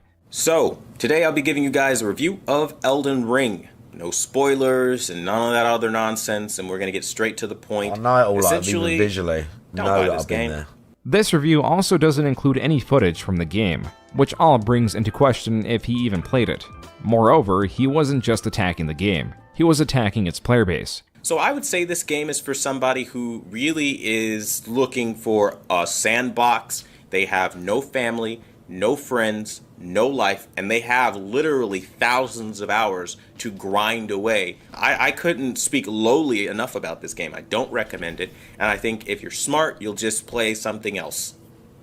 That's the review. Take it or leave it. Detaching from criticizing the game to its larger audience in a game review didn't play out for him, and here's why. In his previous videos reviewing televisions, he is protected by the general public's lack of understanding of televisions beyond the model they own. And even then he goes into specifics about them like nits, color management, the works. He has reviewed televisions for nearly a decade, and has been able to mask his incompetence because of others' ignorance. But with Elden Ring, more than any other game or movie he's reviewed, he can't hide behind obscurity, and every point he makes can be picked apart with accuracy as a general player base or anyone that is familiar with games can see the massive flaws in his arguments. And honestly, graphically, it has some serious challenges as far as frame rates and how again, textures even are produced in some frame rate modes. Even so, that isn't what made things worse. It was never really about this Elden Ring review. It was his need to double down on his takes that in every instance made it all worse for him. A few days after his initial review, he received more backlash than usual. So in response, he made a second part, wherein he repeats his opinions and again goes after the player base. So I'm receiving some backlash now that I wanted to address with some of you, because a lot of you are not only being childish, but I don't think you're actually seeing this objectively. And you know what I met with when I talk about flaws with the series? The same thing I met with the TV world, where when you mention a problem with something, fans of that series just damage control it. They'll say stupid, petty, chisty, catty, childish shit. Like, oh, you've lost credibility because you spoke your mind. You gave your opinion. You now have no credibility with me. Okay, bye, bitch. I don't give a fuck. The reality is, that's my opinion based off of playing it as a new person. They have no easy mode. The graphics are dog shit. I mean, we're talking PS5 and Xbox Series X. A game that's not for everyone isn't a game that should be made, in my opinion. He also tells people to end themselves. And it's your fault, not the dev's fault for not thinking of every single player of all kinds of walks of life. They don't care. It's a challenge, and it has to be for players who think every game is fucking easy, and if you aren't one of those players, then you are a scumbag, you filthy casual. At the end of the day, go kill yourself, man. After this, things somewhat died down. Quantum went at least a week without responding to the comments criticizing his reviews, and there wasn't much attention to his opinions. There was, however, a video uploaded by a relatively small creator with 5,000 subscribers in comparison to Quantum's 60,000 that made a video on Quantum's 2-part review. But that wasn't getting any traction at all. Even so, Quantum took it upon himself to post this comment on Mischief's video saying he stole his footage with an illegal video downloader and threatened to take down Mischief's video through a DMCA takedown. Quantum goes on to miscite YouTube's terms of service to intimidate Mischief. And it worked. By March 14th, Quantum has sent a takedown request of the video. But before it was applied, Mischief took down his own video, saving him from getting a strike on his channel. Quantum also took down his original 2 videos and uploaded a new one where by the looks of it, he was citing a hastily made PowerPoint to promote his ill-conceived notions of fair use, that in doing so, again exposed his ignorance. This was done while downplaying recent case law that goes against what he is doing by trying to deem it as useless. In this victory lap, Quantum references his prior experiences with Griffin Gaming and also attacks Mischief for now going around and attempting to get other creators' attention on Quantum's copyright threats. But as much as he tried to repeat his history of getting the final word, it wouldn't be so this time. Mischief, now revealed to be a 16-year-old residing in the UK as hinted through a community post, uploaded a video discussing the dangers of copyright abuse or taking down videos for criticism which falls under fair use, but masking it as a copyright takedown which can be deemed abuse of the system, which is grounds for many things if done with malice. A lot of you are probably wondering what the hell happened. Well, a channel with 64,000 subscribers decided to harass me with threats of a copyright strike against my channel because I called out their Elden Ring review, in which they consistently got things factually incorrect. First of all, at the time I simply said to myself, fuck this, I'll deal with it later, and so took it down. What you're seeing now is me dealing with it later, and I will be in fact re-uploading it around 2 hours after this video, and if he takes any action against the video, you can bet your ass it's going to more than likely haunt his channel forever. There is one thing no community on YouTube tolerates, and it's a copyright abuser. What's more, Mischief, on the same day, re-uploaded his original video on Quantum with slight edits made to decrease the likelihood of it being taken down. Behind the scenes, a larger gaming creator known as Yakman was already in contact with Mischief about the situation. Publicly, other creators, small and large, were beginning to pick up his story. Yet Quantum persisted, as the following day, on the 16th, he uploaded his 4th video, trying to bring the narrative back to Elden Ring. He then attacks anyone willing to pick up this story and goes back on attacking the Elden Ring player base. Then a 5th video on the 17th, a video responding to rival Review Tech USA, a larger channel that dabbles in tech and commentary. The strategy of trying to bring the argument to a lesser offense wasn't working. Though again, in this video he tries to tie it all back to Elden Ring while trying to explain away what he meant by telling viewers to end themselves. You guys are bashing on me, calling me a filthy casual player, and I say, hey man, go kill yourself. Because that's the name of the game. Go kill yourself. Go die in the game a bunch of times. That's literally what the game is about and what you're bitching at me for not wanting to go do. I tell you to go do it, and now he said go kill yourself. You just don't do that. What in the woke trash is that? Get the fuck out of here with that. In this video, he used another strategy from his moveset. He was trying to deflect creators' arguments and accusing them of whatever he is being accused of. You literally want people to accept only your opinion. You want an echo chamber, and when you don't get it, you're going to resort to childish behavior. It is important to note that Quantum was still removing comments, disabling the like bar, and had a Discord where he was surrounded by those few that supported him. Another issue arose. The 6th video on the subject, uploaded on the 18th, also responding to Review Tech USA, was more deflection, and addressing the 2018 Twitter post saying that 2 women dancing should have been part of a tragedy, and other tweets of that essence. Old enemies were joining in and adding to the stacking pile of evidence. Quantum, in response, said that he was hacked during this time and wouldn't be in his character to say those things. But he wants to run with cancel culture. He wants to literally try to cancel me for hacked tweets. Yes, you heard that right. Hacked tweets as if I'm special. That's right, folks. I'm the only one on social media, period, that has ever been hacked. Never mind the fact that when people hack you, they literally turn your page into something that goes totally against your values and literally what you initially set your page up to be. Also being brought to light was a Batman review posted just 8 days ago where he calls an actress a half-breed. One of the moments that were really annoying for me is like you had Selena Kyle, which is Lenny Kravitz's daughter, like a half-breed, basically. It was apparent people were going through his history of damning videos. Interesting. So in March, he mass deleted hundreds of them that resulted in over 5 million views lost on his channel. Quantum did some digging of his own and found a video of Review Tech USA using the F-slur when confronting a possible troll. I don't know, man, but you seem that you are such a fucking loser rabbit that you come on here all the fucking time. Yet the attention was still on Quantum, with more eyes on him than he's ever had. Evident through this capture of his Discord where he prods at his former one-way enemies Stop the FOMO, Digital Trends, and HDTV Test, exposing them to be, quote, Satanist in disguise. Every time I've seen one of their videos, you can tell they are trying to brainwash the masses into their gay, liberal, satanic, atheist agenda, unquote. Quantum then goes on to say that watching Stop the FOMO in particular will influence you to have relationships with your father and do drugs while trying to conjure demons. His source is when Stop the FOMO used a symbol from the television show Lucifer when trying to calibrate a TV. The rest of the post is more the same, as he is combating YouTubers' gay agenda and reminds others to stay strong in the face of Christ who died for our sins. Then the final video in March of this topic was uploaded on the 28th. I'll tell you this, keep your eyes open for what we do next, because boy oh boy, if you're mad now, you're going to be pissed when you just see how far we continue to grow and what we take it to. April continued this madness. On the 2nd, another video, this time calling Review Tech USA a predator for being a fan of a streamer and states that Review Tech USA deserves to be divorced. A similar video was uploaded on the 3rd, and then nothing, except a mass deletion of nearly all of his Elden Ring videos that at this point was done in vain because they were already backed up and spread to smaller commentators that were covering Quantum's incessant rants. By far, the most effective video was one that's purpose wasn't even on covering Quantum, but a compilation of criticizing the most disliked Elden Ring opinions on YouTube, uploaded by none other than the Actman. And next up on the Elden Ring Clown Show is a rabbit hole I can't be bothered to go into.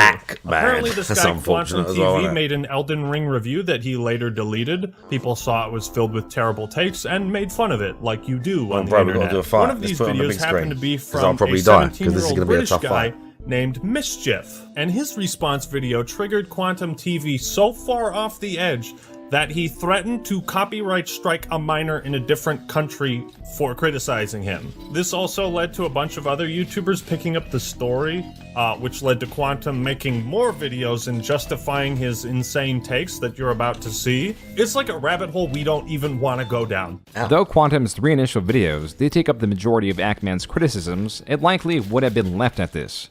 And then Quantum responded.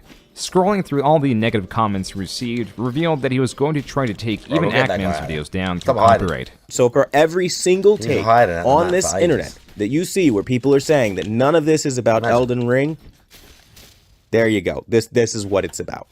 So since, what is his name here? The Act Man? Never heard of you until your fans came and attacked literally all of my videos and just started spamming and trolling and all that crap. So we're going to go over your so-called hot takes, which contains a lot of stolen footage, and which, by the way, I'll look into my options around getting that taken down because... In the same video, at around the 5-minute mark, he accidentally reveals Ackman's video to be fair use by saying Ackman was adding his own twist and turns and therefore transforming it into a different video, which means it was protected by fair use. You want to criticize me, do it all day, every day. You're doing it anyway.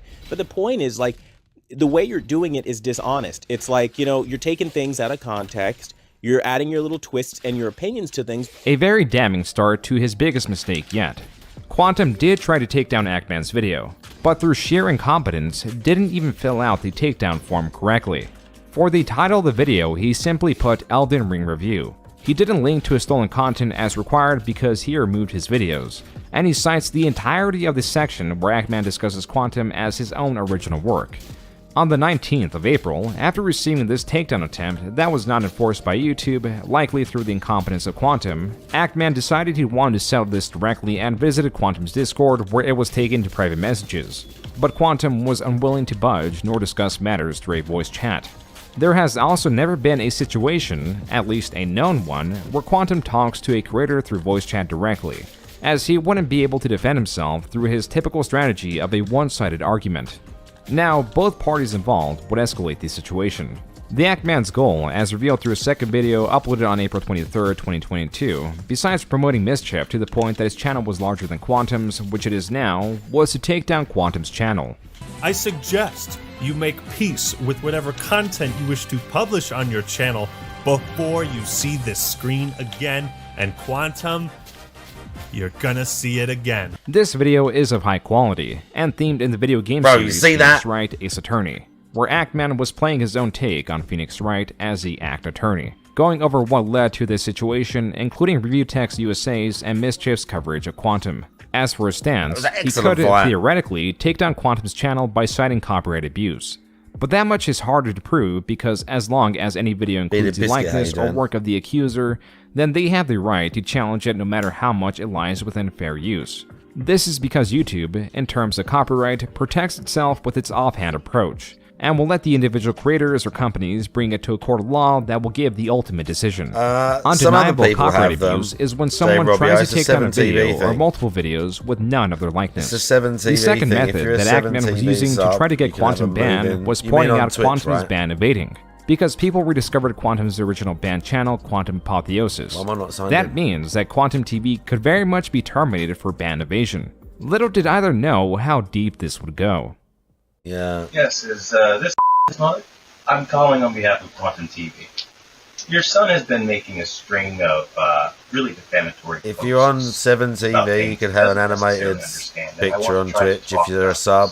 That is Quantum TV on the phone calling the Ackman's mother. Name as well. This call took place only 40 minutes after the Ackman uploaded his second video, which is very revealing of Quantum's tactics and how he was either sitting on his mother's information or just found it that passed. The call is recorded through Quantum's in-house security camera that was only able to pick up Quantum's side of the call. Bro, the 3-year badge. Less than a minute in, she presumably asks how he got her number, which he responds, Oh, 3-year badge. He also reveals his contacting her to get a hold of Ackman, 7TV though he had a private conversation with him and an offer to call through Discord. There was even a live stream hosted by Mischief and had the Ackman on as a guest, where Quantum was typing in the chat. Both hosts were persistent in trying to get Quantum on so they could speak to him. You're in chat, you're talking to us, just join the fucking server. Like, Just have a conversation instead of like typing on chat. Yeah, the little the sub badges. But Quantum kept dodging the offer with the excuse that he was driving. They keep talking the phone about, call, at least as much as Quantum recorded, was nearly 8 minutes long. The tactic of calling another creator's mother and threatening a litigation is not a common one. And after the 6-minute mark of threats of litigation and giving his phone number to her so she can pass it on to the Act-Man. I mean, at this point, I want to limit the amount of information that we're giving out because I don't. It used to be a thing where you could see some upcoming stuff they had. Not necessary. You know what I mean? I don't know. Well, I mean, if you're comfortable with it, you can give him my phone number, and me and your son can have a conversation. No I guess they're not doing as much of it anymore. She, as most people would be, they were is in try and do some disbelief other, that this is not a there was prank going to call. be moving backgrounds It's not a prank call. This on isn't Twitch, the game. like on your offline page, but I'm not sitting here to cause trouble for anyone. So, yeah, I just wanted to leave me where alone. to find that on He's the harassing site. the hell out of me, really, if I'm being quite honest with you, ma'am. And I think at this point, it's to a point where if he doesn't stop, my only choice would be legal action. Something and I don't really like to go that route. Not that I don't have the ability to go that route. Yeah, here we go. But they haven't taken it off. Given the time, Animated. The current status of the world. You understand what I mean? Few creators do as good of a job of dudes. anchoring every community. Looking for Why is my YouTube so fucked up at the minute? That it knew where it was. To limit the amount of information that we're giving out because I don't plan on doing a whole lot. Yeah, profile banner. You know what I mean? Animated offline I mean, screen. if you're comfortable custom with it, chat you can give him my themes. phone number So you and, can have me custom and John chat can have a maybe in your actual conversation. browser. No That's malice pretty or anything insane. behind this. She, as most people would be, is in disbelief that this is not a prank call. It's not a prank call. This isn't a game. I'm not sitting here to cause trouble for anyone. So, yeah, I just wanted to leave me alone. He's harassing the hell out of me, really, if I'm being quite honest with you, ma'am. And I think at this point, it's to a point where if he doesn't stop, my only choice would be legal action. And I don't really like to go that route. It's not that I don't have the ability to go that route. I'd rather not drag a family through the mud given the times and the current status of the world. You understand what I mean? Like, A minute after the call ends, still in disbelief, she calls back to make sure it wasn't a prank. hello, Quantum TV. No, you're good. This is an actual contact for Quantum TV. You can call me anytime. It's legit. At this point in time, no one knew about the call except for Quantum TV, his wife, and the Act-Man's family. In contacting the Act-Man's mother, Quantum showed he had the Act-Man's family's personal information and could open them to harassment beyond just Quantum himself. This event also gives more credibility to what happened to Ninjishin several years back. And this tactic worked. The feud had jumped off of YouTube and was affecting the Act-Man's family. As a direct result, the Act-Man on Twitter, about 2 hours after the call, announced he was going back to regular content and was done with the Quantum business. What happens next is unsurprising. The most regular thing predicted by an irregular person's documented actions. Again, I said this. A day after Act-Man the is call, a bit, on April 24th, Quantum TV released another video titled The Power of an Apology. In the Quantum TV moveset, he will struggle not to gloat after he has seemingly won. He will press and press more than ever before if he feels the other person has lost. More importantly, he also uses his actions or offenses as a defense. If he does something malicious, he understands that action is malicious, but will attempt to manipulate the situation to make it seem like whatever he did also they happened definitely to him, go together. or at least happened to him first while ignoring the malice behind his own actions. And then you don't just stop there. You go even further with it. And some of you start doxing and sharing personal information. And then you go even a step further. You find people in real life and then you start vandalizing things. And then when you as a creator are approached and told your video did this. See what they do. These are your fans that are doing this. Dude, you got to stop. You guys double down and go, you know what? Fuck you. You're full of shit. You're what is it? You're pathologically lying about this. Why would anyone lie to you about reaching out to you? Bro, ask him. Don't think I'm playing around. I called Act-Man's mother to get a hold of him to let him know the kind of damage he was causing, okay? I'm not fucking around with this. In a about 30-second span, Quantum goes from discussing how rapidly things devolve to taboo tactics, like accessing personal information to harass creators, to then gloating about calling the Act-Man's mom, thus revealing it to the world that Quantum TV called the Act-Man's mother. As Quantum requested, people were reaching out to the Act-Man to verify this. And the Ackman on Twitter did so with this image where his mother calls Quantum a nut and states, quote, "If we see you, Quantum, we shoot on sight," unquote. The Ackman was back in the game, and as a response to this two-part tweet, Quantum uploaded a nearly 30-minute long video with the full call. And because the Ackman stated he would shoot on sight, Quantum titled the video, "The Ackman threatened to murder me." It should be noted that before, after, and during all of this, Quantum maintained his schedule of television reviews. After the last Ackman video, things slowed down. On April 29th and May 17th, YouTube emailed the Ackman, and on both instances, they said that they did not find any violations of their community guidelines in reference to Quantum TV. Quantum in his Discord was saying, quote, "I wish the most painful death on everyone involved in this massive smear campaign," unquote. Overall, May was an uneventful month. In June, however, Ackman's third video on Quantum was uploaded titled The Dark Age of YouTube. In the video, the Ackman actualizes the Ace Attorney character, full with custom-made animations like you would find in the actual game series. He summarizes the more recent events like the call to his mother and uses Quantum's words against him. He also discusses the unlikeliness of Quantum getting hacked, as he's using it as an excuse to remove himself from these tweets, because Quantum has demonstrated time after time that he aligns with that ideology. The Ackman also goes over Quantum's history of copyright abuse with other creators, and positions himself and in a way YouTube that they either ban Quantum TV or that they side with hate, creating a with us or against us situation. The most important part of this video is it delves into the banned channel Quantum Apotheosis and the current channel Quantum TV that is being used to ban Evade and his grounds for termination of his channel. Except there is an issue. Though the Wayback Machine shows that Quantum Apotheosis was banned for several years, it was unbanned as recent as April 21st, 2022, just 2 days prior to when the Ackman released his second video.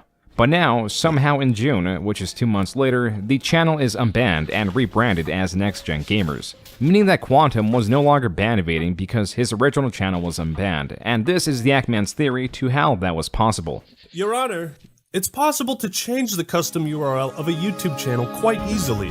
I suspect he found this video, changed the link of an old channel he had privated to match this one, and is trying to pass it off as if he was never terminated. While the Ackman does have an interesting theory, the more recent explanation as to the unbanning of his channel is far more bizarre and is revealed later.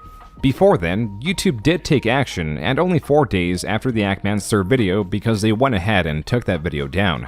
The reason was for violating YouTube's policy on nudity or sexual content. As to why was deducted to an image in the video where Quantum is presented with a cucumber in his mouth. In YouTube's vague reasoning, it allowed the employee that was reviewing the video to remove it for unwanted sexualization, possibly a luck of the draw, because as is for much of YouTube, their systems are incredibly flawed, and the company is so big there are huge problems with communication and consistency. YouTube is a massive mess behind the scenes, exemplified by the reviewing system that is delegated to inconsistent employees that reasoning for takedowns, approval of monetization, and other aspects relies on whoever is currently reviewing said video. On YouTube, you can upload the same video twice, and one can be approved by a YouTube employee saying that there was nothing wrong with the video, and can accept advertisements. Approved! While the very same video, if reviewed again by a different employee with different personal beliefs, they can choose to not allow advertising. I don't know. This is to say the fate of any video will be determined by luck, and the Ackman got very unlucky. This takedown bothered the Ackman and a sea of YouTubers and streamers. In various communities, the outcry for this decision was felt in multiple videos covering YouTube's bizarre decision. And a day after it was taken down, the Ackman released various tweets, one saying he is again distancing himself from the situation after he claims the attention he was getting had a fan look up his family's information and reached out to his brother via text message. He was also making sarcastic tweets about new series he was planning and where he would break YouTube's rules.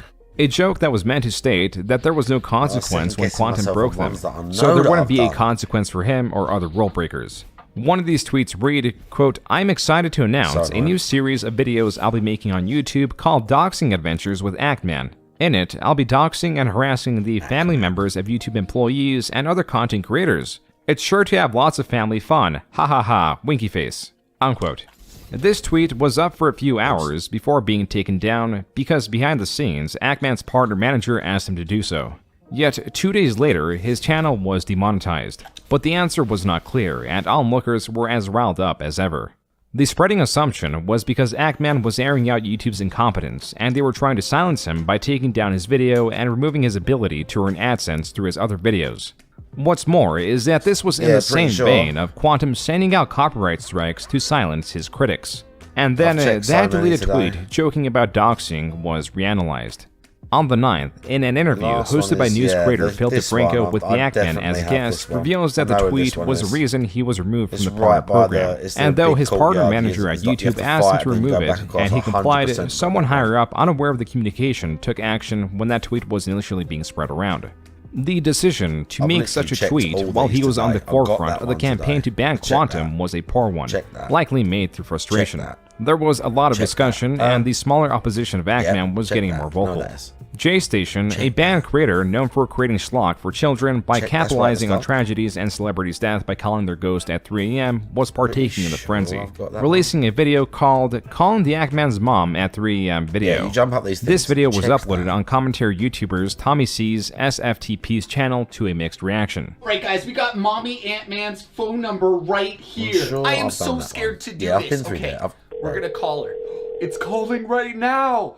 Okay. I don't know if she's gonna pick up. Hello? That's right next to the parade. I would know where that one is. Ant-Man's mom? Who's calling? What up, bitch? In the video, JStation seems so out of it that he calls him the Ant-Man, the same title of the Marvel superhero. Even the fake caller name was labeled as the Ant-Man's mom, or some stock audio is played to represent the Ant-Man's mom. Regardless, all the big players were in unison. If everyone can agree on this fact, whether it be Keemstar, Philly D, fucking H3, H3, that these are satirical tweets, alright? If you can get the enemies on the internet to agree that these are just jokes, I find it baffling that YouTube cannot, like, reverse the decision. At the end of the day, human beings run this, right? YouTube's decision to strike at Ackman was one that could be explained, but no explanation was satisfactory. To distract from this was Ackman's reaction to JStation's video pretending to call his mom at 3 AM. He reacted well to it at first, then continued by stating that YouTube, quote, is well within their rights to take action against him and this video. Congratulations, dipshit, you played yourself, unquote. Ackman was now targeting a different creator for uploading what was accepted to be a satirical video, albeit from a banned creator. Even so, you are allowed to have banned creators on your channel. The rule is that banned creators themselves cannot operate their own channel. This in turn brought more attention to Ackman's own satirical tweet about doxing and put into question if it was hypocritical. Ackman pressing on publicly and in private messages that Tommy C should receive a YouTube strike. As per the recommendation of fellow creators, he walked it back and apologized. What started from copyright abuse from an Elden Ring review had spiraled out of control. Quantum now utilized a different channel to re-upload an old video of Ackman saying the F and N word that did little to affect the Ackman's reputation because he renounced that old video. And after June of 2022, the momentum of the movement was lost. Conversation dissipated after Ackman had his partnership reinstated in July and likely did not want to tempt fate in continuing his campaign. To end the saga was a straightforward video uploaded in August of 2022.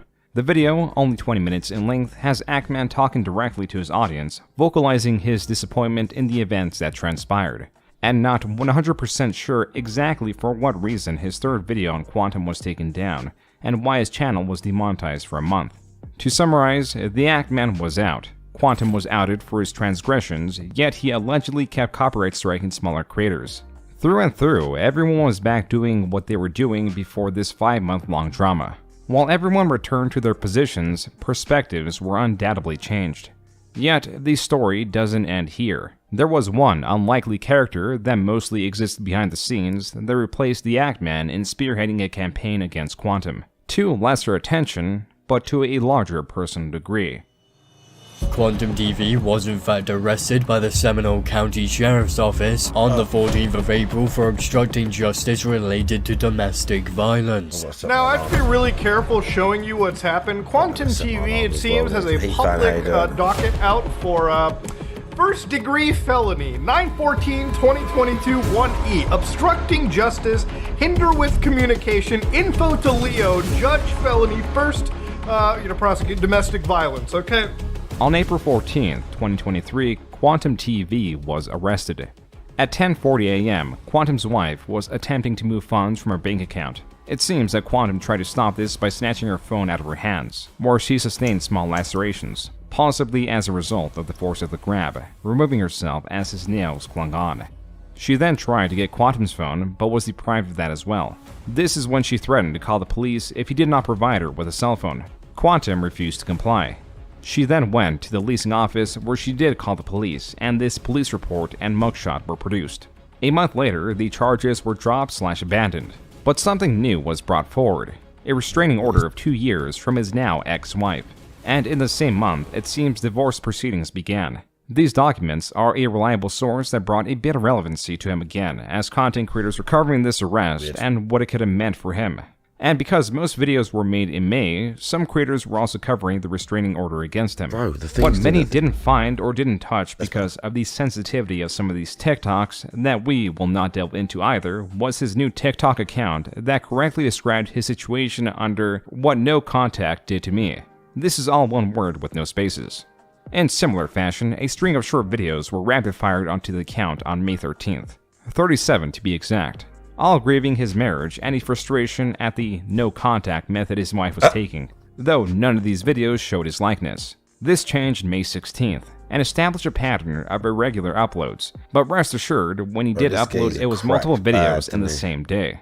If you're in a situation like I'm in, you get a restraining order put on you because now she's afraid of you and what you might do. Of course, now that you've discovered that she's been talking to somebody behind your back, and it's always like this. Men always have to sit here getting the worst end of the stick because some woman decided that she was done with the relationship versus just packing her shit and going to be with the other person. No. In these early TikToks, Quantum makes reference to the social media app Snapchat, where the purpose is to exchange lingering images with text applied as a form of communication, but is revealing that his wife, through her communication of that app, found someone to be unfaithful with. Additionally, he claimed his wife labeled him as a narcissist. In the end, it really is just a matter of somebody getting the quits. And the woman checked out emotionally months ago, maybe even years ago in a long-term relationship. Didn't tell the guy and worked up the courage to finally do what she wanted to do. 9 times out of 10, she's on Snapchat somewhere, secretly, anonymously messaging some dude, trying to keep some guy as a life plan B kind of option, right? She has that back option. She always has that exit strategy. And meanwhile, the guy gets called a narcissist because he gets tired of her being avoidant, pulling away, severing the attachment to getting cheated on unavailable emotionally constantly. And so he gets angry, upset, depressed, hurt. Then she doesn't care about any of his feelings because she's checked out already. She doesn't care. Something that he deeply disputes as he continues to fight the idea that he could be a potential narcissist. The truth is, again, you start talking to single women, and they start putting those little demons in your head telling you the grass is greener on the other side. Oh, he'll love you better. Oh, he won't do that. Oh, that man's abusive. Oh, that's toxic.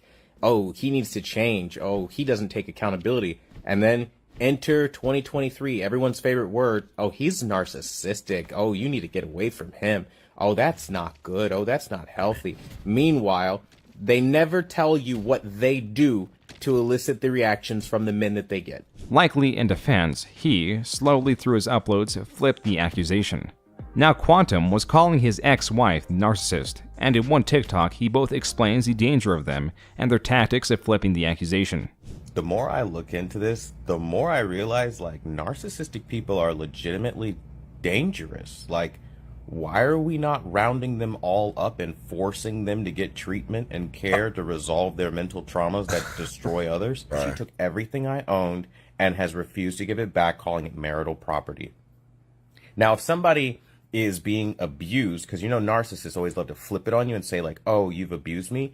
If you're really being abused, why would you do that to somebody else? Why would you take everything they own? Wouldn't you just get your shit, get yourself, and leave? Besides other TikToks disparaging women and falling back and arguing with strangers as he was doing on Quantum TV, I'm almost embarrassed making a response to you. Like, that's how like far above you I am as far as like intellectually. Referencing the comments, he was developing a small community of like-minded people that appreciated his opinions. He claimed he was going to therapy and revealed how he deals with it all. Hopefully this helps some of you guys that are like, shit, it's late, I don't know what to do, I love this person, can't stop thinking about him. Everyone, and I mean fucking everyone, will tell you to move on. That shit doesn't work, bro. I find my peace at the bottom of the bottle. That's what peace happens. The faster you drink, the better you'll feel. Oh my god, dude. His last TikTok was uploaded July 1st, True, in where mate, he says goodbye to his followers, I don't know, and someone that I've he was never going heard to of until I continue watched to this upload video. on Quantum TV. This wasn't going to be another one-sided fight. The source is somewhat unreliable because it is all secondhand from Quantum's previous ex-admin that goes mainly by Anonymous. Anonymous's source is Quantum's ex-wife. Yeah, saying that, someone Harrison that Wells. Anonymous, another creator, and Exactly Review Tech what USA I'm all just claim they have said. spoken to. He But actually first, does why look would like a Anonymous deadhead. turn against Quantum? This actually started in around October of 2022, when giving technical advice, as Anonymous was also in a similar field as Quantum. Anonymous made the mistake of using footage from Elden Ring as reference material. Quantum, finding out about this, demoted Anonymous from admin to moderator, but a few hours later apologized and restored his position. The lashing out made Anonymous feel uncertain.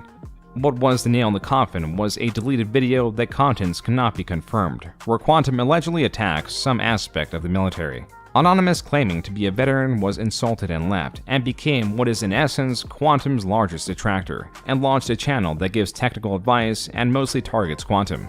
On Anonymous's channel, he tells stories, like when Quantum, in frustration of a rat, screenshotting and leaking messages from his Discord, banned 97% or so of the users. But it was pointless because it turned out to be a mod that was leaking the information. There are more stories that highlight Quantum's general incompetence. The real meat, in terms of claims, is found in his channel's community tab. This is where he posts revelations of previous events that had no conclusion. Source from Quantum's ex-wife, that in itself has little legitimacy. What does give it legitimacy is that Quantum, in an attempt to discredit his wife by saying in his own community post, quote, "So as she runs to YouTubers giving half-truths and total lies to smear my reputation, remember that there are two sides to every story." Unquote. Imagine you have and this, quote, like, she wants to everyone's keep had, like, a making our big, divorce like, a public spectacle. upset with a partner unquote. on X He is or something verifying like that that, but these Anonymous' people are source doing it, is like, legitimate and not is just in over fact his social ex-wife. media, like- She was the one that like exposed through his their Total Tech YouTube channels membership again, and it'd be how he was like- able to get his hands there's on like so whole many subculture attached to it, televisions, people and how he making got videos access to about the it. Ackman's mother's He's information, sitting up a being lot a at service night, that he has a already monthly subscription insane. to.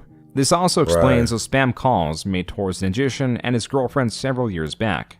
Quote, yes, and he even did it to himself and recorded it to confuse Ninjishin and make him think it was a random troll. He even called his girlfriend using her father's phone number, so to her it looked like her dad's phone was hacked. That's why she was scared. She confirmed that Quantum is the obsessive person most perceived him to be, especially with he just moderating went comments. completely Quote, insane with yes, even when we were out at dinner or sitting in the car or anything, if he has free time, he was approving comments. He would lie and say it's because people kept commenting personal info, but all the comments he deleted were just negative comments about him or a video, unquote. For underperforming videos, she alleges, quote, there are a few videos he felt should have done better, so he bought the views, unquote.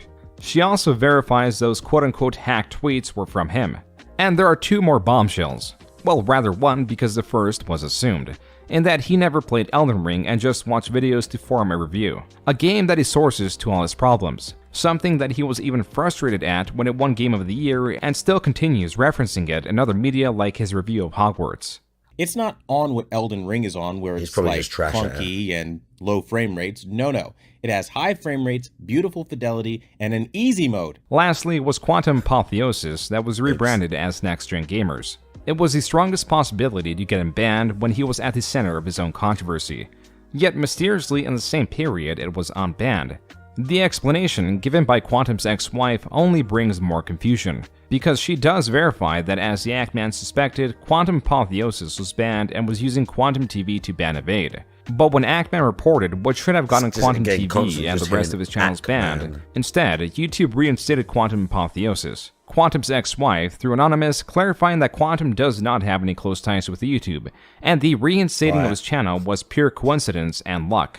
Another possibility is that Quantum, after all this time, with his banned channel being brought to light, appealed the ban. An option available to him all this time, and an employee accepted the appeal, leaving other YouTube employees enabled to act on the ban evasion. And so, for now, this story comes to a close. An unsatisfactory ending for all involved. The creators from Quantum to Ackman all had something taken from them over the drama. Shared with Ackman and the general YouTube sphere of other creators and their audiences was an unfortunate reimagining of what YouTube is. This is an exposure in how flawed and ineffective YouTube is, all the way from the bottom in those that review videos to the top that remove videos and partnerships at will with little explanation. Perhaps it is a good thing that no movement can influence YouTube's decision in protecting potentially innocent creators, but that gives the company to... That was literally the end of the video. We made it all the way to the end of the video. We made it all the way to the end of the video and to the raid, sort of virtually unscathed. So that was pretty good. Thanks for hanging out again. It was only like a short stream today. We were just chilling. Out. Maybe I'll be back tomorrow. I might actually sleep tomorrow. We'll see. Oh.